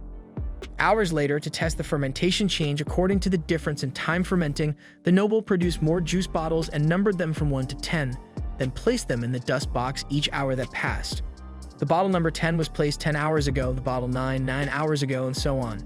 After placing the last bottle, number 1, and waiting for 1 hour, Liam removed all from the box and served a glass from each bottle to his friends. Jody starts with bottle 1, but before giving her verdict, she quickly sips from each glass in succession, a smile on her face. Similarly, Liam is somewhat anxious to know the result, but also admires his friend indulging in the wine that way, as one of his dreams in his previous life was to be able to drink like that. Thinking the boy is eyeing the girl wickedly, Asuna smacks him on the back without mercy. He explains that he was just admiring Jody's beautiful attitude, but the woman doesn't want to hear excuses and demands that he not look at any girl with that lecherous face. Either way, Jody assesses that the wine one tastes like it's aged for 1 year and number 10 for 10 years. Thus, Liam concludes that 1 year inside the dust box passes in 1 hour. After this test, the group heads to the Promised Land, where the newest village that Liam is leading alongside the companions he gathered along the way is being built. Jody and Asuna mingle with the others and are enchanted by the beauty and liveliness of that place. At night, to welcome the guests in style, Rana announces that a great banquet has been prepared. As always, Chris challenges Guy, this time to see who cooks better. To start humiliating, the she-wolf showcases the special dish of her race, monster sheep barbecue. Jody and Asuna drool over this culinary masterpiece, but Guy promises to turn the tables with his secret trump card, an extremely tasty monster cow roast from his people. Again, Asuna and Jody eye the meal from afar while the two challengers praise each other's performance. For her part, Rana arrives with the elf special, herb and mushroom soup, which can also be enhanced with Liam's instant noodles. After the challenge, Asuna can no longer wait and attacks the 3 dishes displayed before her. Jody, embarrassed, warns the girl that she's being rude. However, not much different from that, the others also freely enjoy the prepared dishes, and everyone interacts with each other while enjoying the tasty and well-served meal. The next day, the villagers take the opportunity to harvest the abundant fruits that infested the region's trees, where Liam picks to share to make a variety of juices. Asuna comments that she's never seen such star-shaped fruit, and Jody can't wait to try one. Suddenly, Chris and Guy appear, running after grabbing a bunch of them, competing to see who had gathered more. At that moment, Rana scolds them, explaining that if they take all the fruits from one tree, it won't bear fruit again. Amidst this, the group hears screams of pain coming from somewhere in the forest, prompting them to rush towards the source. Upon arriving, Liam sees a creature biting Gon, prompting him to summon 17 power missiles to contain the threat. The monster is thrown away but withstands the damage and dashes deeper into the forest. To identify the creature, Liam chases after it but loses track and gives up the pursuit. Meanwhile, Guy checks on his friend only to find Gon exhibiting a mutant reaction, assuming a monstrous expression similar to the creature that bit him, as if undergoing zombification. When attacked by his comrade, Guy is confused and tries to convince the transformed troll that they are old friends, but failing that, he attempts to restrain Gon in some way. Liam intervenes with the total purification spell, healing Gon's neck wound and putting him to sleep instantly. Given the symptoms, Jody suspects this to be a case of vampire infection. Normally, there's nothing to be done once someone's infected, but this time Liam manages to heal Gon, leading the familiar to recognize how incredible her master is. However, Guy and Chris believe it wasn't a vampire, as they would turn to dust in sunlight. Insisting on her hypothesis, Jody considers the possibility of a mutant Dracula, a rare vampire born once in centuries, under whose rule lesser vampires become stronger and immune to sunlight. Facing this potential threat, Liam orders everyone to gather information. Hours later, a werewolf returns to the village in haste, reporting that a horde of 10,000 vampires was spotted 10 kilometers to the north. As this is 100 times the number of village soldiers, everyone is extremely worried. Moreover, since there are thousands of vampires, it's clear that other inhabitants of the land have been taken by them. Adding to this, the scouts saw orcs and goblins among the horde. With this information, Jody is now certain if Dracula is leading these evil forces. Rena points out that vampires are usually a quiet species that lives away from others. Chris is outraged that innocent beings have turned violent due to the Dracula, and Guy adds that they need to defeat this enemy before the situation worsens. However, given the horde's overwhelming superiority, as Liam well remembers, they must do what they can at the moment. First of all, he orders the evacuation of the neighboring villages. After the villagers do their part concerning the evacuation order, one of them returns to the village and reports that the others didn't listen to them, convinced they would never lose to such weak creatures as vampires. In the orc village, they fought bravely for their territory but were crushed by the overwhelming numbers of vampires. Moreover, a vampire clearly different from the others appeared, and all the lesser ones knelt before him. At that moment, this superior being made the defeated vampires regenerate. Obviously, Liam deduces this to be the Dracula, and everyone worries about the horde being invincible while the leader is alive. However, based on the information he received, he has an idea of how to fight the vampires. Thus, as night falls, a group of 5 peasants stands at the forefront of the endless horde of monsters. As the monsters approach, the team activates their new magic armor and dons the special equipment. Following this, Rana casts Waterfall, a water magic spell that wreaks havoc on the battlefield. Then Chris launches Explosion, followed by Guy's Gaia Impact. In turn, Asuna strikes with the Blade of Wrath and Jody with the Arrow of Judgment. Watching the battle from atop a cliff, Liam Hamilton pays close attention to his surroundings. After a barrage of attacks, the village team manages to defeat part of the monsters, then runs to the next challenge. However, Dracula decides to show up at the venue and prevents them from leaving. When the leader appears, his subordinates kneel, then Liam fearlessly teleports in front of the most powerful enemy and transports him 100 kilometers away using the same displacement spell. Dracula asks what kind of joke this is, and the human explains that he separated him from his subordinates by 100 kilometers. Now all that's left is to defeat the vampire master to resolve everything. However, clearly the vampire has another idea in mind, and as long as he hasn't drained all the inferior races, he will never rest. With that, Liam launches 19 power missiles at the enemy, who easily blocks the attack, moves stealthily behind the human and tries to strike him, but without success. After escaping, Liam wonders how the vampire ended up behind him. Regardless, he now hurls 9 holy spears at Dracula, who even when hit, simply evaporates and reconstitutes elsewhere. The monster's movement speed is so fast that it manages to grab Liam from behind. The boy reacts with the illusion spell and suffers a bite on the neck. Soon, the original Liam detaches from the clone and orders the copy to dissolve. Faced with the situation, the vampire admits that the human has mastered many spells, while Liam, already exhausted, reflects that he still has one last ace up his sleeve. If he uses his Guardian Raiden's armor, his attack power will increase, but it will consume his mana quickly. Hence, this will be his final resort, which the mage cannot use until he is sure he can win. Thus, when casting a fireball, Liam watches Dracula perform the same trick to escape.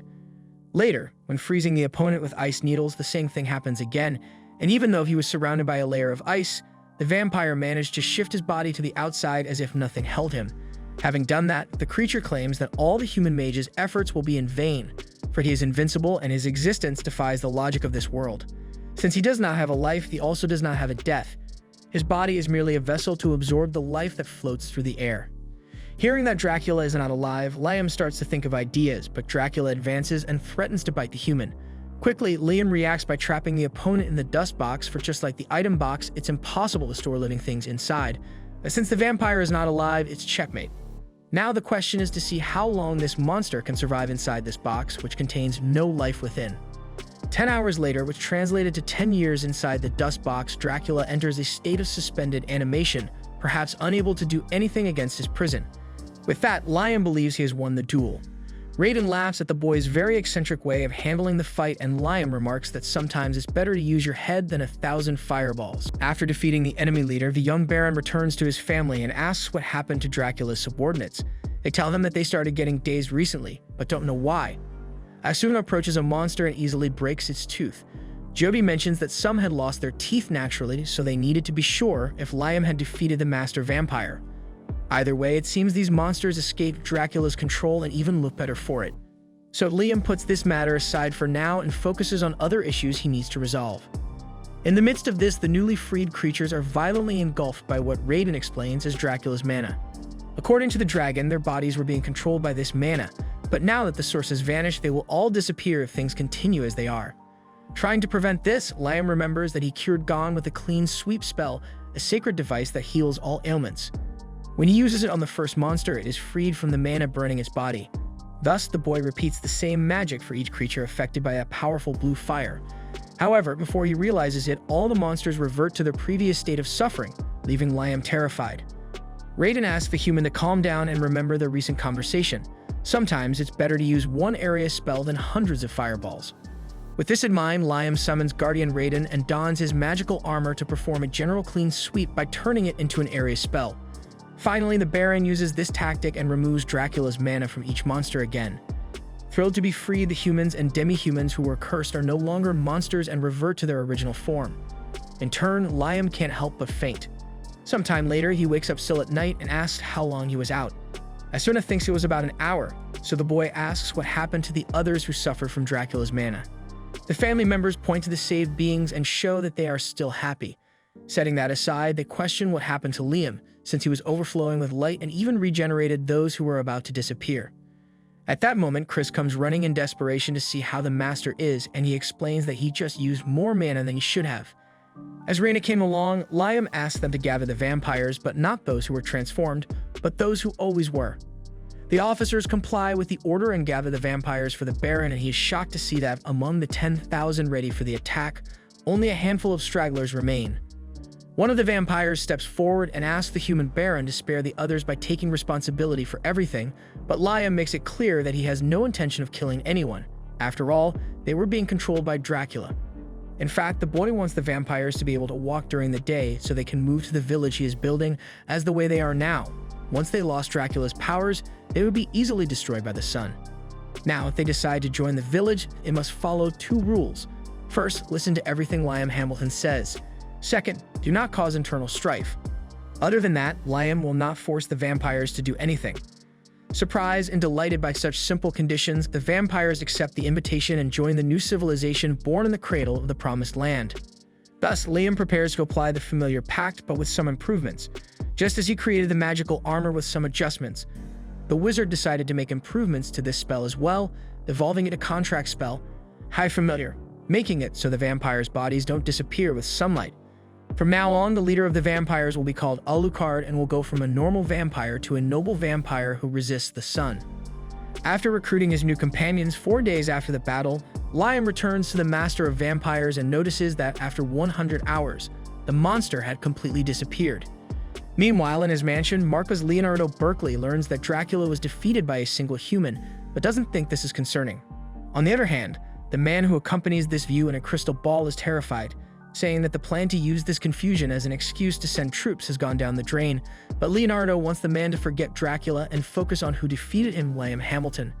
The images did not record the exact way the Baron defeated the monster, but still, the Marquis knows that this boy is a monster in human skin because he is capable of conjuring 19 spells at once and possesses the power of a dragon.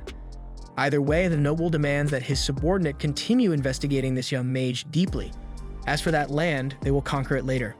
After the servant's departure, Leonardo thinks alone that at the critical hour of an era, an eccentric being always appears.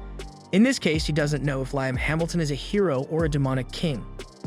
Speaking of him, the next day Liam is just wiped out, lying on the grass of the village to try and rest a bit. After all, he signed a contract with 10,000 monsters now living in the Promised Land. Now you can imagine the effort that took to invent a name for each of them. At this, Slalin and Slipon, 2 slimes he contracted as familiars, show him a doll of the master that they themselves produced.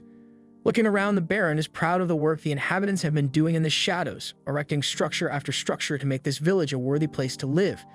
In a short time, it might even evolve into a city. The various elves are leading the constructions after improving this skill, and nothing is more fair than choosing Rihanna as the organizer. Meanwhile, Guy and the other giants are in charge of protecting the Promised Land. The werewolves, being good hunters, secure the food. Each race has a specific role in this society based on their greatest qualities, and so far, everything has been going right. So Guy warns that humans are approaching the village. Claiming to be merchants from Quistador, they request an audience with the king of this nation. Despite this, Liam insists he is not the king, which confuses Guy since Liam clearly appears to be the master of all the inhabitants of this place. To prove his point, the giant turns to the villagers and asks if anyone disagrees that Liam Raiden is the king. Immediately, everyone shows the same enthusiasm in confirming their desire to have Liam as their absolute leader. In light of this, Raiden himself mysteriously appears in the air and declares the young human as the absolute leader of this land, leaving the boy puzzled with this sudden responsibility. A few hours later, Liam visits Scarlet, who was waiting for him. She reveals that she has been investigating the internal situation of the Jamil Kingdom during these days but hasn't uncovered anything. Nonetheless, she asserts with conviction that the king and ministers are hiding something, and they won't give up that land easily. The problem is that the princess couldn't find out why. Liam asks if Raiden has any idea, but as the dragon doesn't respond, the boy guesses it has something to do with humans. Scarlet adds that it might be something so insignificant that the dragon god doesn't even care, but Liam thinks knowing that the Jamil Kingdom won't easily relinquish the land is enough. Speaking of which, he asks if she will accompany him. But she plans to continue her investigation for a while longer. Thus, Liam leaves after promising to return to see the princess, who blushes at his declaration. When he returns to the village, Liam again asks Raiden if he knows anything, because as the dragon god does not lie, he must have remained silent for a good reason. Soon after realizing that this boy no longer has the mindset of a mere 12-year-old, the dragon questions if he understands what it means to be a guardian, like Guardian Raiden. Liam thinks it has to do with being a protector, but he's not sure exactly what he's protecting. At that moment, Raiden teleports the boy to a chamber with strange words on the walls and asks him to fill the space with mana, since he has significantly leveled up after his last fight and should now have enough mana. The human follows the request, and to his surprise, a secret passage opens in the floor leading underground. Liam descends the stairs and, upon reaching the destination, feels a sensation similar to when he discovered the Magicopedia, so he suspects it's another artifact of ancient memories. Raiden is impressed by the young man's intelligence and confirms that the writings on the wall are indeed ancient memories. In fact, this place as a whole is like an artifact itself. Liam asks if that means there are spells there, and the dragon explains that crows have the habit of taking shiny things to their nests. Dragons do something similar. For instance, Liam is standing in a dragon's nest, a place where ancient and forbidden spells have been gathered. For example, the spell Liam is seeing on the wall is the first of them.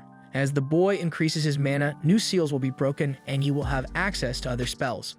Moreover, young Hamilton is the first human in centuries to break this seal. Excited, Liam captures the spell from the wall and notes that the process is similar to that of a grimoire or the Magicopedia. Having done that, he wants to quickly test his new power and conjures 19 spells at once, but the magics appear only as bubbles and simply vanish. Raiden explains that the human's mana is being cancelled, but before he can continue explaining why, Liam tries new spells, all unsuccessfully. Then he assumes that this mana cancellation prevents anyone from trying to use the old spell in this place. When the dragon confirms that's exactly it, the mage performs the activation, surrounding himself with new bubbles, and runs outside. Yet again, his spells are cancelled. With that, he returns to the dragon's nest to activate the old spell with the stone he picked up outside. However, when he throws the stone at a bubble, nothing happens. Next, he hits the same bubble with a magic missile, splitting the bubble into two. At this point, Liam concludes that physical attacks are ineffective and spells are absorbed, only multiplying these things. Raiden tells him that the test is to solve the riddle and master the spell, giving the clue that the bubbles multiply. According to the dragon, the wizard won't have problems since he can activate magics simultaneously, so there should be one line to activate the old spell and the others to disrupt the bubbles with attacks. Although it's a slow method, it's effective. However, Liam thinks there's a better way and uses the contract invocation. Liam bringing his clone to help with the strategy. Having done that, he announces he'll use one activation line in the contract invocation and the other 18 to practice the old spell. Thus, he conjures the bubbles again and begins the activation, while the clone uses power missiles to hit the bubbles. Raiden realizes that indeed this tactic seems faster, while Liam intends to hold out for an hour until the activation. An hour later, the strategy works and the Baron manages to master the old spell, impressing even Raiden given the short time required. After that, Hamilton leaves the nest and summons his item box to drop a huge rock on his clone. The copy responds with the old spell, Shield of Absolute Strength, which is completely destroyed along with the rock. In other words, before breaking, this barrier completely repels a single physical attack, no matter what it is. However, if there are two small stones, for instance, the shield will only block the first, and it does not repel spells. With this in mind, several clones throw stones at Liam, who conjures the Shield of Absolute Strength in continued activation, several barriers at once surrounding the user, each absorbing a different stone. Now the problem the mage identified is in a situation of war, like if thousands of arrows are shot at once. Moreover, as soon as attacks are too fast to be defended in this way, it seems. Regardless, the wizard imagines he can handle it as he gains more mana. At last, Raiden announced that the Absolute Magic Shield was sealed on the next floor, so Liam needed to level up if he wanted to access that area. However, considering how this shield works and recalling that it was the dragon god himself who crafted that artifact, Liam believed he could break the seal right then by substituting physical strength with magic. With this in mind, the mage envisioned using every possible spell line to activate just one and planned to test it repeatedly in his imagination until he fixed any flaws, because as Raiden had said, it required manipulating causality. After calculating each step in his mind, the mage finally awakened the Absolute Magic Shield, compelling the dragon god to tip his hat to the boy, for he had managed to learn such a challenging ancient spell in such a straightforward way. Pleased with his discovery, Liam conjured 19 power missiles and continuously activated the Absolute Magic Shield to confirm everything had gone smoothly.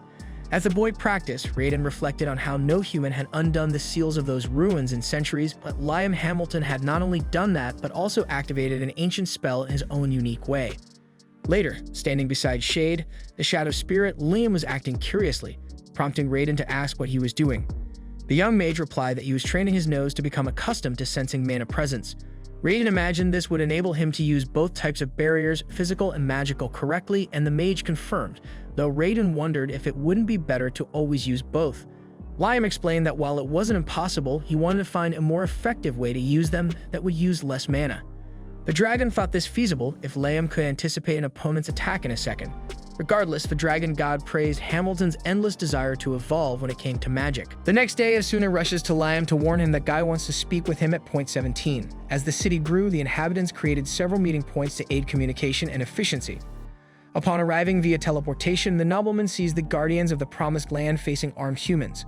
According to the leader of the Gigas, these men claim to be messengers from the Duchy of Palta, demanding an audience with Liam Hamilton. Still unaccustomed to being treated as king of this place, the young noble asks where the leader of the men is, and Guy points to the man next to the carriage. Without delay, a man named X-Blast introduces himself on behalf of the Archduke, requesting that young Hamilton marry Lady Flora. He also asks if Liam has already married Princess Scarlet of Jamil.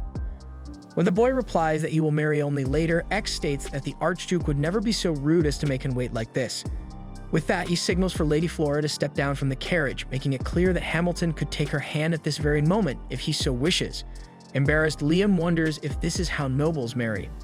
Without responding to the proposal, the young man invites the travelers to take a walk in the city and talk more calmly. X-Blast takes this invitation as a yes to the marriage proposal and claims his master will be very pleased with the news, but Liam clarifies that this is not the case. Suddenly, the boy senses danger around him and activates the absolute magical shield, which protects him from a massive layer of fire speeding towards him, with its bizarre humanized face, until it explodes in the area. Although the barrier partially works, the impact is strong enough to knock down the Duchy of Palta's convoy, including Flora. Seeing her condition, Liam wonders what could have happened, and Raiden explains that it's the killer element, an explosive monster created by humans. Had Liam's reaction been slower, Lady Flora would have turned to ashes in the blink of an eye. Liam asks who would do such a thing, and the dragon laughs and suggests that it might be someone who isn't present at the moment. Looking around, the boy notices that X-Blast has disappeared, and Raiden concludes that this man might have been responsible for the disaster, as nobles tend to act strangely. Thus, Liam asks Guy to protect the visitors, especially Flora, while he himself goes to solve a problem.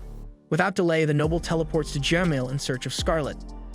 A maid at the princess's mansion informs him that her lady is taking a bath, so the young man decides to wait for her to come out. Afterwards, he takes Scarlet to the site of the incident in the Promised Land and explains who Lady Flora is and that X-Blast wanted him to marry this woman.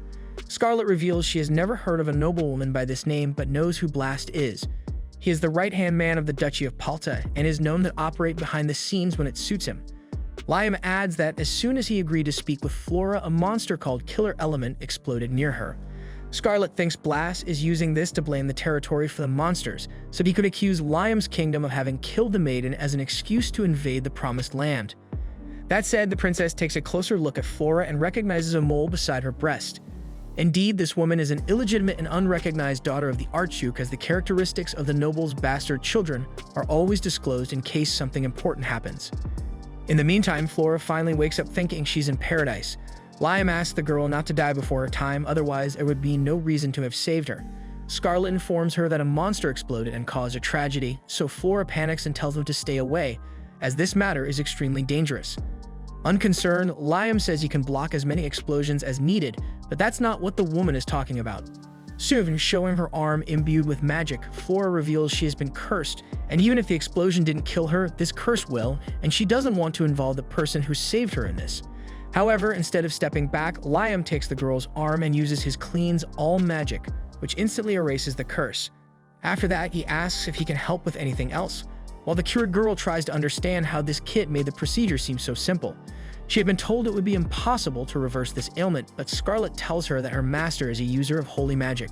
Moreover, Hamilton wants to know what kind of curse it was, and Flora heard it's the kind that turns humans into monsters who become servants of the person responsible for the spell. Upon hearing this, Raiden discovers that the responsible used Carnage liquid. Seeing that the kid is talking to himself, Flora asks what's going on, then Scarlet explains that Liam communicates internally with the dragon god.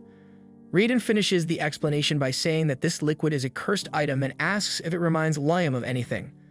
The boy thinks about how the item makes monsters obey commands, and it reminds him of Dracula. With this in mind, Liam commits to protecting Flora so that the Duchy of Palta will never again threaten her life. After this meeting, Scarlet calls Hamilton to the side to say that he is underestimating not only the Duchy of Palta but also the other two neighboring nations, Jamil and Quistador. In the princess's opinion, it is now necessary to exalt Liam Hamilton's strength. The kid asks what that's all about, then Raiden explains that he needs to demonstrate his own power and that of his nation. Liam asks if he will have to start a fight with someone, but the princess explains that's not the case. In fact, first and foremost, he should create a currency. As the young leader continues to be clueless, the woman lays out the magical armor he made for her recently.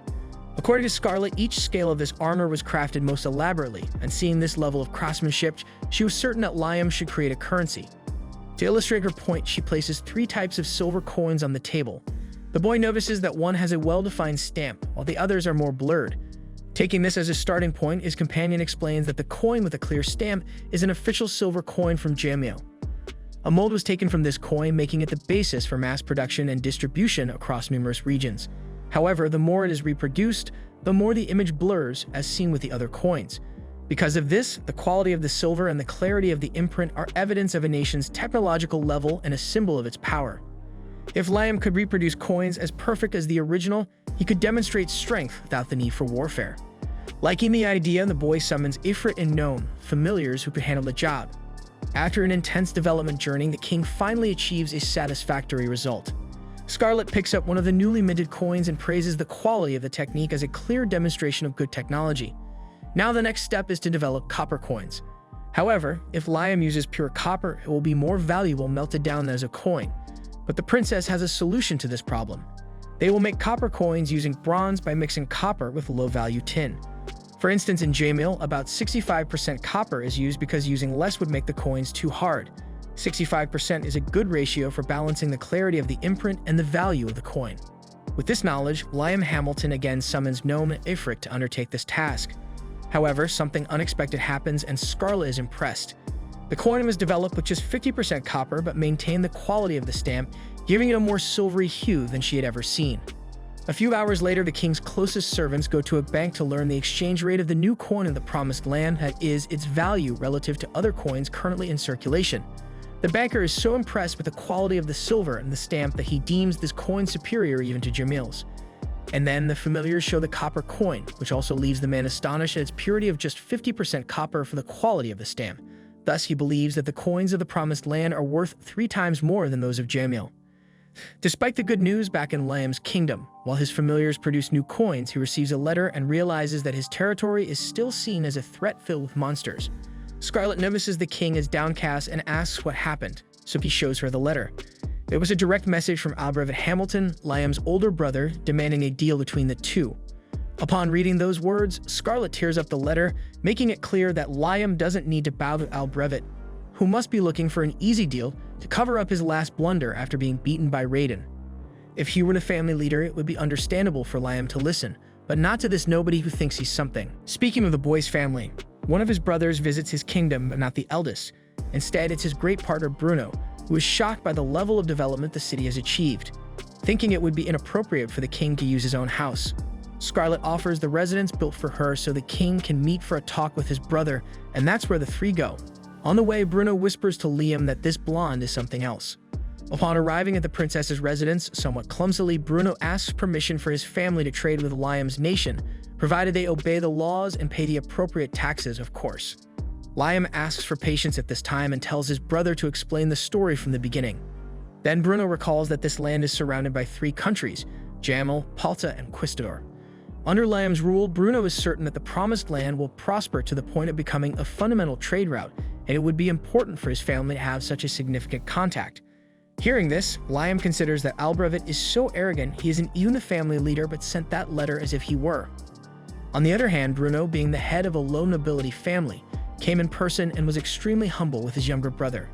Thus, Liam allows his brother to do business with his territory. After all, Bruno is not just a great friend, but has been his first ally ever since his stay at the Hamilton residence. Finally, Liam communicates telepathically with Scarlet and asks for advice on this matter, and the princess tells him 2 things. First, he should be welcoming to Bruno, both personally and in terms of the taxes he must pay to trade with the Promised Land. Second, do everything she said about Bruno the opposite way with abridged and the Hamilton family. In short, be friendly with allies and cold with those who underestimate you. If necessary, crush them with your power, for that is part of being a king. Later, with Bruno's departure, Scarlet emphasizes that although he was older than Liam, he acted all the while with humility and sincerity, besides showing great competence. For his part, Raiden concludes that position creates the person.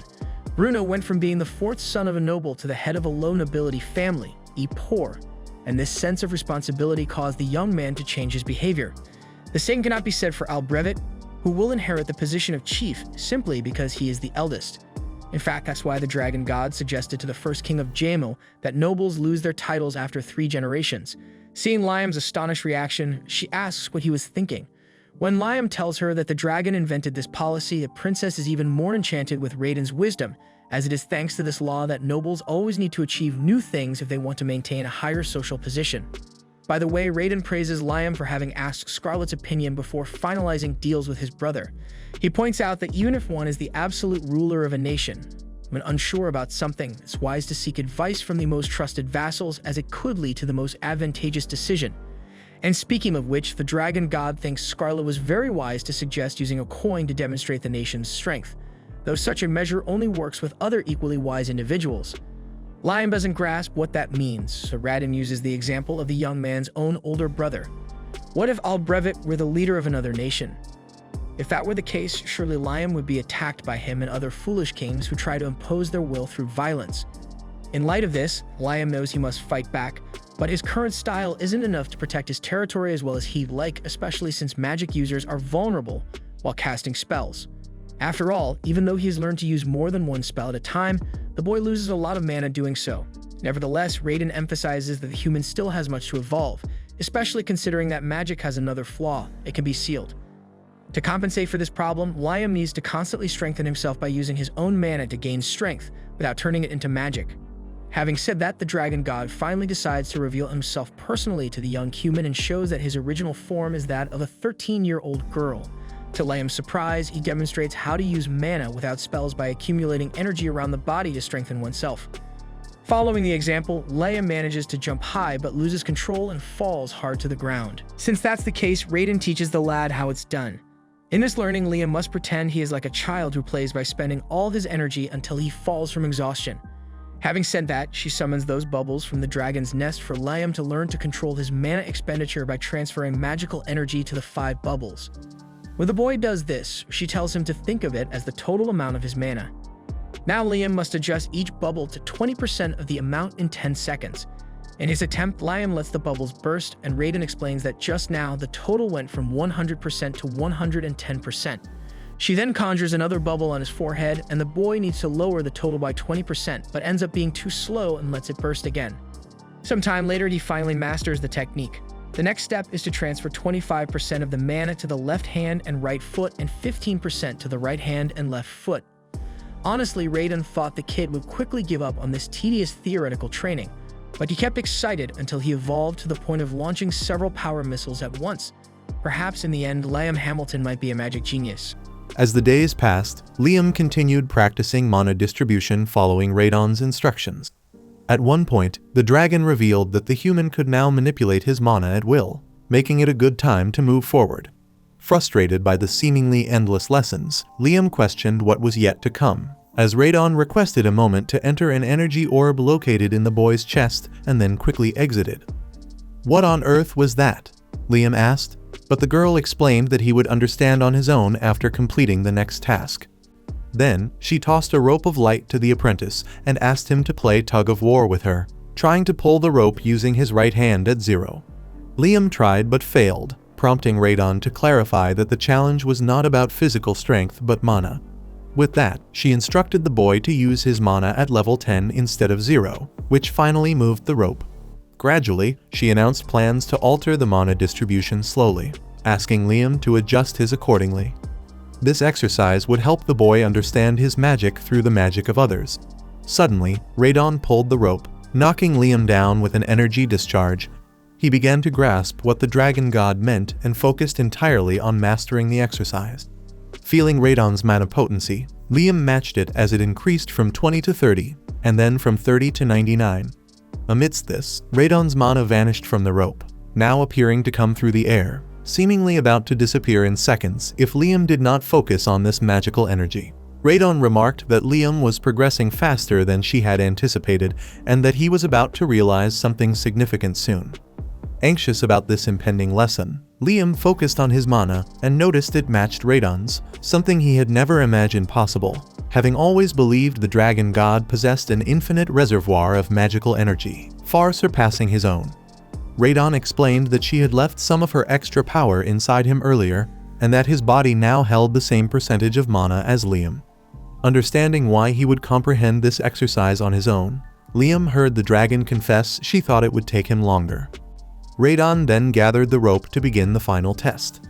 At this moment, Liam was to cast as many spells as he could. He launched 19 power missiles, but to his surprise, 29 shot out. Confused, as he hadn't felt his mana shifting, the teacher explained that by amplifying his limbs and perception, he had learned to use mana more efficiently and had advanced his use of multiple spells by 2 levels at once. After all, according to the teacher, cunning counts more than strength, but that's just the first part of the saying. The final part is, strength breaks cunning. To this day, humans prefer the first part of the saying, neglecting the second. Taking advantage of the topic, Radon highlighted that in terms of power alone, humans are weak in this land, which is why they favor cunning over strength, as if it were an unconscious desire to compensate for their weakness by defeating stronger abilities using methods other than brute force, since that's what remains for them. Until now, Liam had relied on his strength to evolve his powers, with Radon's assistance, so the correct saying should be combine strength and cunning, as there isn't just one path between power and skill. Both are correct and should be considered simultaneously. After this lesson, Liam returned to his city, which had grown even larger, to the extent that the king had to participate in periodic work report meetings to prevent problems. At one of these meetings, Rina reported that operations in the northern quadrant were almost complete, so she would increase the workforce in the east, besides the leftovers from Liam's palace had begun. Aside from that, it was important to address the report on water and salt, and people really didn't understand where Liam got such large quantities of these resources. He explained that he went to the sea to collect salt water to produce both using the item box and illusion. But Asuna thought that, eventually, this type of service should no longer be performed by the king personally. Jody agreed, as it would be interesting if the population could provide these resources themselves, since it was strange for the king to be involved in every job within his domains. Thus, Liam thought it a good idea to find a way to extract water and salt using magic, until Scarlet stood up to inquire about a salt lake or a salt mine to be excavated in the Promised Land. The dragon believed there was one southwest of the city, as there was always wild cattle and sheep there. When Liam relayed the dragon's message, the princess agreed it was quite possible, noting that cattle and sheep like to lick salt stones. She asked about the location of this lake, and Radon promised to inform Liam of the details later.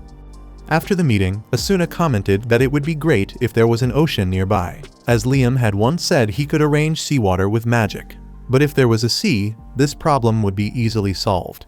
Liam liked the idea, while Scarlet explained that it was thanks to the power of the dragon god that there was no ocean there because, according to legend, there was an ocean in the region. But during the War of the Three Dragons, the dragon god had dropped a continent in the current area of Palta, creating the land as it is today. Either way, it's a fact that an ocean would solve many of the region's problems. With that in mind, Liam heads to Radon in his human form to discuss this matter. The dragon asks if the mage can't create a spell, but he explains that he has indeed concocted one. It's a large-scale terrain modification spell, something he doesn't have enough mana to cast. Since he wanted to create an ocean, he hoped the dragon might lend his power. But Radon makes it clear he's not willing to do that, and that the human should just create an ocean within the scale he can manage at the moment. Hours later, the noble Liam takes Asuna and Scarlet to see what he has managed to develop for the Promised Land. It may not be a sea, but it's like a giant pool that serves as a water source for the city. Asuna drinks the water and finds that it really does taste like the sea because of the salt. She's curious about the kind of magic the master used, but he reveals that he actually brought this from the real sea, while the gnome altered the terrain to hold water, and Liam transformed the surroundings into this beach. Asuna asks if this water might someday run out, but Scarlet replies with some impatience that the master would never make such a mistake. and he surely devised some way to prevent that from happening.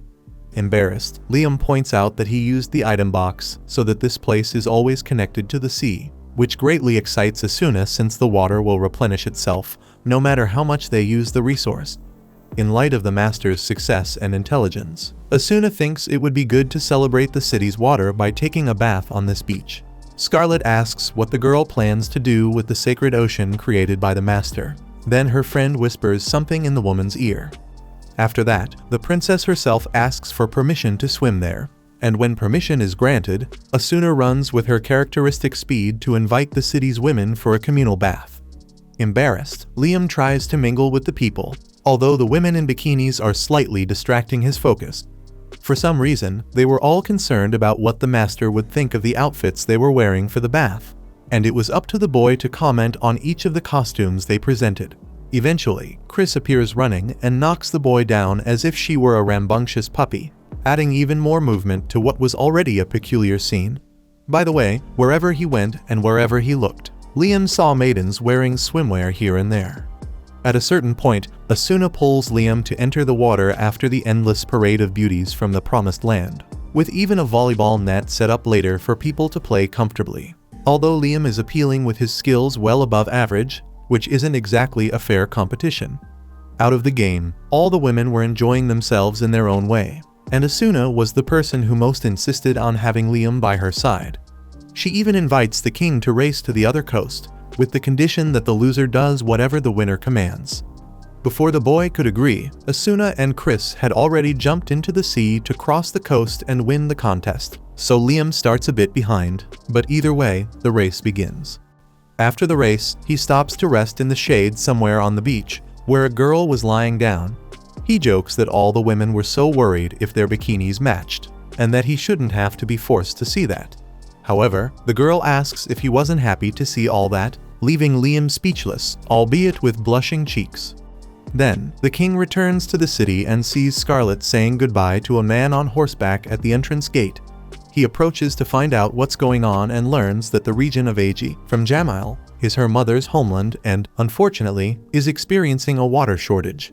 Since that's the case, the noble decides to help this region by producing as much water as needed with the help of Celsius, remembering that they could transport this resource at will with the item box and teleport.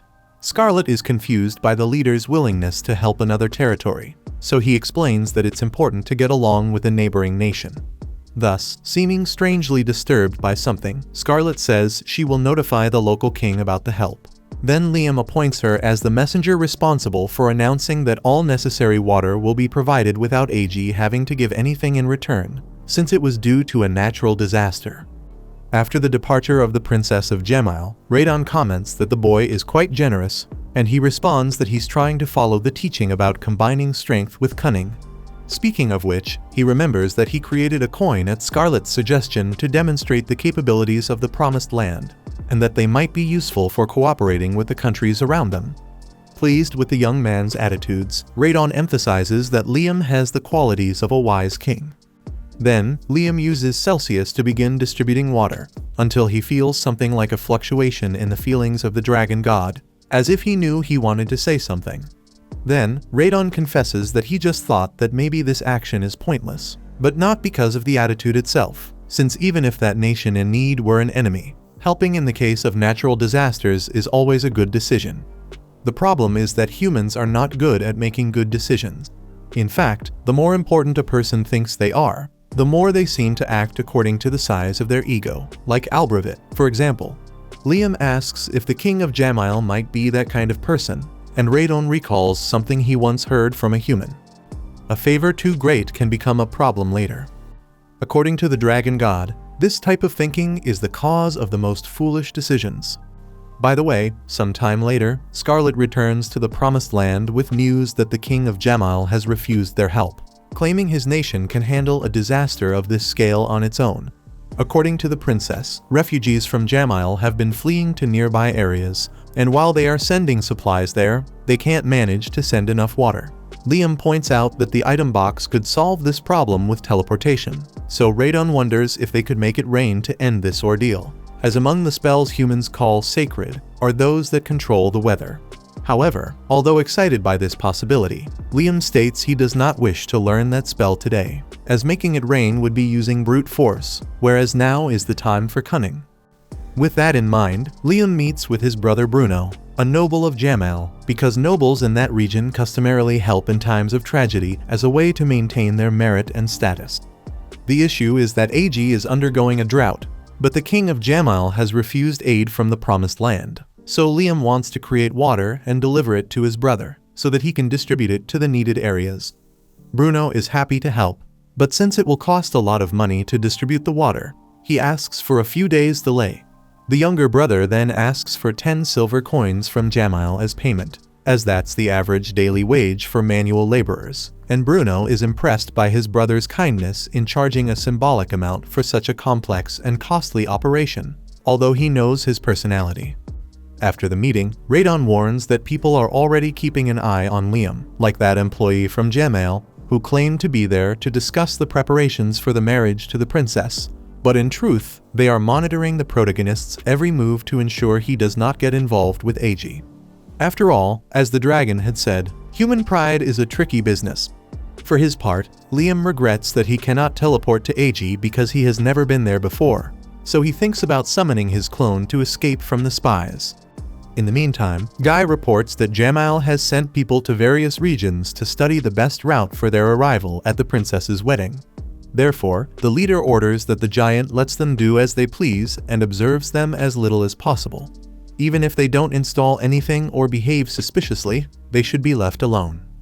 With Guy's departure, Liam thinks of a way to send his illusion to Ag without anyone discovering it. Upon summoning the copy, he uses Wind Cutter to change the hairstyle of the clone, but the way it turned out, it seems it will only draw more attention, so he sends the clone back, ties his own hair, and conjures his copy again, thus realizing that it appears the same as he does at the moment of conjuration, also with tied hair. Furthermore, the copy explains that when it disappears, it's as if nothing had happened to it, meaning everything resets. Radon adds that Liam's mana is the same as the clone's, so it's better to use an enchantment. Thus, Liam manages to create an improved spell on his clone, transforming him into Amelia, the singer he adores, with a voice identical to hers and still capable of casting spells. From now on, they can send water to Ag without raising suspicions. Soon, with this mission, Amelia is sent to aid Ag. The following day, Liam walked through his city and noticed that trading with outsiders had made it flourish. The local currency was in circulation, and commerce with neighboring nations had begun, thanks to Bruno's proposal. Surrounded by 3 other countries, the Promised Land was fortunately becoming the region's trade center. Meanwhile, in Jamal, Ag was hit by a severe drought, but they refused help, so Liam had to send Amelia. Suddenly, along the way, Liam noticed 2 men eyeing him intently. Pretending to be unaware, he continued his walk until he met Slillan and Slip-On, who called their master to play something. Liam mentioned that the 2 were quite dirty, so the slimes performed a trick that cleaned them instantly, as if by magic. Observing this, the noble looked at the ground and agreed that it was impossible for the 2 to stay clean with so much mud on the road. Thus, he came up with an idea to change the situation, maybe a shower. He then went to Guy, who was working alongside other Gigas. At one point during the construction, Guy asked the master if this was his wish, but Liam, being odd and eccentric, immediately requested that a giant rock be broken into gravel. The king then summoned his gnomes to dig a gutter along the length of the road. Radon, concerned about how the human planned to pave the road, explained that there are 3 ways to build streets, with stones, tiles, and lastly, a special soil that is heated until it melts and hardens when poured on the ground. Humans call this material burnable soil. Hearing this excited Liam, who was quite an oddball and magic fanatic, as it made him want to produce this soil using his magic. Radon, knowing the boy's obsession with magic, already guessed which option he would choose. Liam then inspected the gutters made by the gnomes, and the dragon god noticed they were 1.5 yards deep, similar only to Jamal's Avenue of Triumph, used by victorious troops in wars and leading to the king's castle. According to the ancient creature, the officials were astonished by the boy's audacity to deepen a road in such a way. Finally, after Guy and his subordinates finished fusing the burnable soil with the gravel, Liam had them pour it into the gutters until it slightly overflowed. He then summoned the salamanders to burn the mixture and start the paving process. By combining these two methods, the young man left everyone impressed. After paving the city's streets, he decided to expand the roads outside the territory. Radon noticed that the humans seemed quite serious, so he recounted an event from long ago, actually his past life, but he couldn't tell that. Once, a peddler used to visit a village, but one day he didn't show up as usual. Radon wondered if he had been attacked by wolves, but that wasn't the case. Instead, about a day and a half away from the village, the peddler's cart had gotten stuck in a hole. Fortunately, the locals were able to help, but had he been in a more isolated area, he might have had to abandon his cart or even be attacked and robbed. Therefore, city streets are crucial, but highways connecting the city to others are even more so. With this in mind, the mage ordered the gigas and salamanders to keep up the good work building more paths around the wall. By midday, Slilon and Slip-On arrived with 2 lunchboxes made by Jody for the master. Naturally, the boy reached out for the delicious-looking food, but something made him put off eating it. Feeling uneasy about something, he leaned his ear against the freshly paved road and, thanks to the 2 slimes, noticed a flaw in the pavement. That said, the regional leader had the salamanders melt 4 inches off the street's surface. With that part done, it was time for the gnomes to fix the street so that the center was higher. After completing this process, Liam poured water on the street and noticed that it drained off the road.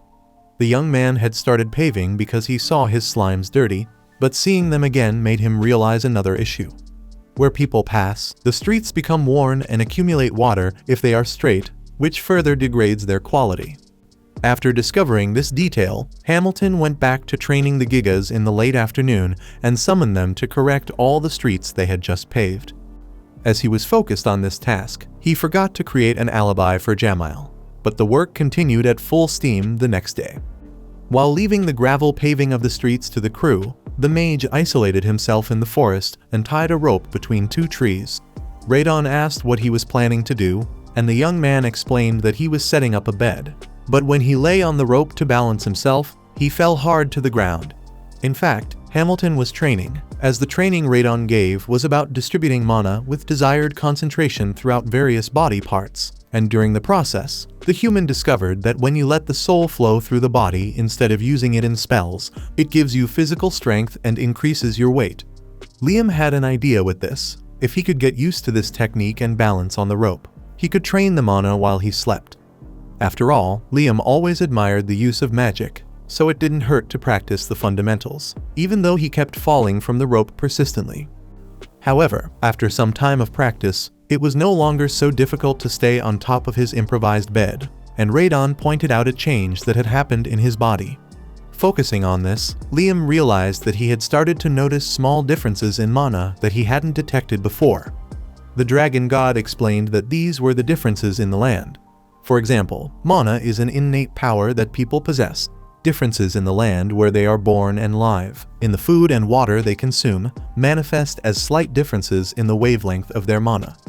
Excited by his discovery, Liam Hamilton activates his mana detection and realizes that spies from the 3 neighboring nations have been in the Promised Land. Radon explains that they don't know Liam can detect them, and he shares that while power is an obstacle, it's not an invisible one. For instance, Liam Hamilton would never attack a nation with 100 million warriors. Nevertheless, the king of the Promised Land fears that Jamail, Palta, and Quistador might see him as an enemy, so he reflects on the best way to ascertain an opponent's power. Concerned, he approaches Scarlet and inquires about the number of soldiers these 3 nations can muster. She informs him that if they were to sabotage each other, Jamail and Palta could each gather about 20,000 men, while Quistador has 50,000. Liam also wonders about their strength if they do not sabotage each other, and the princess responds that if they came in full force to outdo one another, Jamail and Palta could mobilize double. Quistador always goes all out, so they do not muster more than 50,000. Liam finds the prospect of facing a combined force of 130,000 soldiers daunting, especially since the Promised Land has only about 10,000 combatants, albeit a few with magical armor. Radon points out that it might be possible to fight if everyone had such armor, but Liam recalls that he created new magical armor precisely because it wasn't feasible to do so. That is, they are easier to make, but the original armor is much stronger. In summary, the trick is to think of a way to avoid direct confrontation until then. As for foreign policy, Scarlet Jamail makes it clear that the king can count on her. Later, the king returns to his training rope and ponders that there are 3 countries bordering his, but they are not the only ones on the continent, meaning there might be spies from other places in his territory. So, he focuses his mana detection further and ends up identifying a very specific mana that catches his attention. Because of this, he rushes to a group of workers who were building roads and orders them to move away. Then, he summons gnomes to dig a deep hole. Once done, the mage jumps into the hole and finds a huge vein of high mithril at the bottom. With this amount, the sovereign will be able to equip his entire army with magical armor and compensate for the military power disparity with other nations. But that's not all. Then, Liam returns to the surface and orders Scarlet to spread the word that the Promised Land has discovered such a vast source of high mithril that it can equip its entire army with the best possible armor. With this discovery, Liam Hamilton now possesses a visible obstacle to prevent the invasion of potential enemies, so he temporarily suspends road paving to focus a good number of workers on extracting high mithril. Given the absurd amount of this mined resource, the leader celebrates that thousands of magical armors can be made, and Rihanna responds that all this is thanks to the master's great refining skill. On the other hand, there is the problem of the paving that was halted because of the mining, which the elf regrets, although she is willing to help with whatever is necessary. Taking the cue, Liam asks if some elves can use magic, and she tells him that after the familiar contract with the master, a good number of people from each species awaken magical abilities, but they lack grimoires to develop this. About this, Liam knows that grimoires are necessary to learn spells, and that it usually takes a long time to learn a single magic. His Magicopedia is like one of those grimoires, but lending it from person to person certainly isn't very efficient. Given this, Rihanna advises the king to produce grimoires on a large scale, and the boy likes the idea.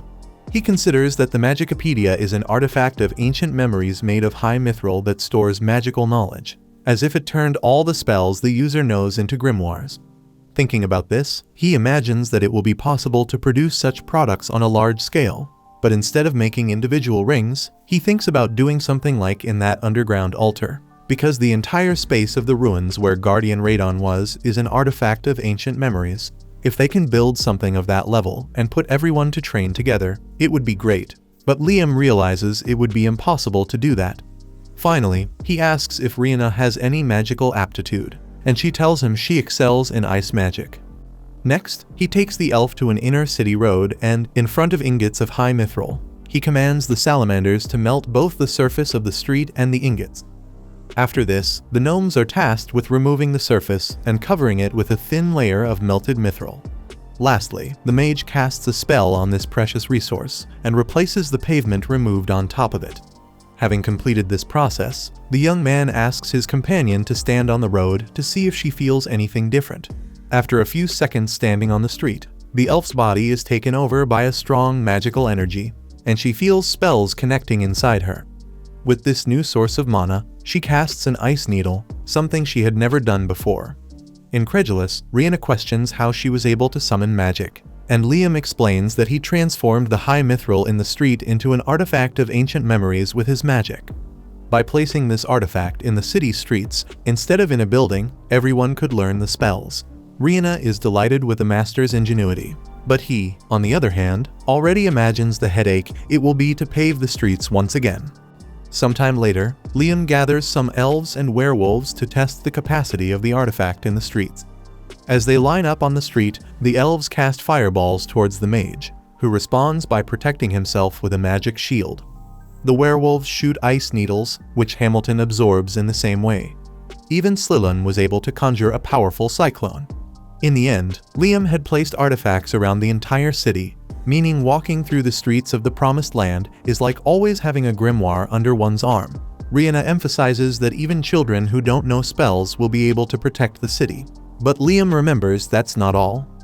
To prove his point, he asked his partner to go to the road and try using a spell called Telephone. Instantly, although she didn't know what that spell was, Rihanna knew how to activate it, knowing it was somewhat similar to Liam's telepathy. The mage agreed, as telepathy transmits thoughts, and telephone transmits one's normal voice over long distances. The master knew that the elf could use this spell because the condition to use the telephone is having a familiar contract with him, which means that everyone from this nation could use the same magic. To test it, Rihanna invoked a telephone and contacted Natasha, who heard her friend's voice from across the city.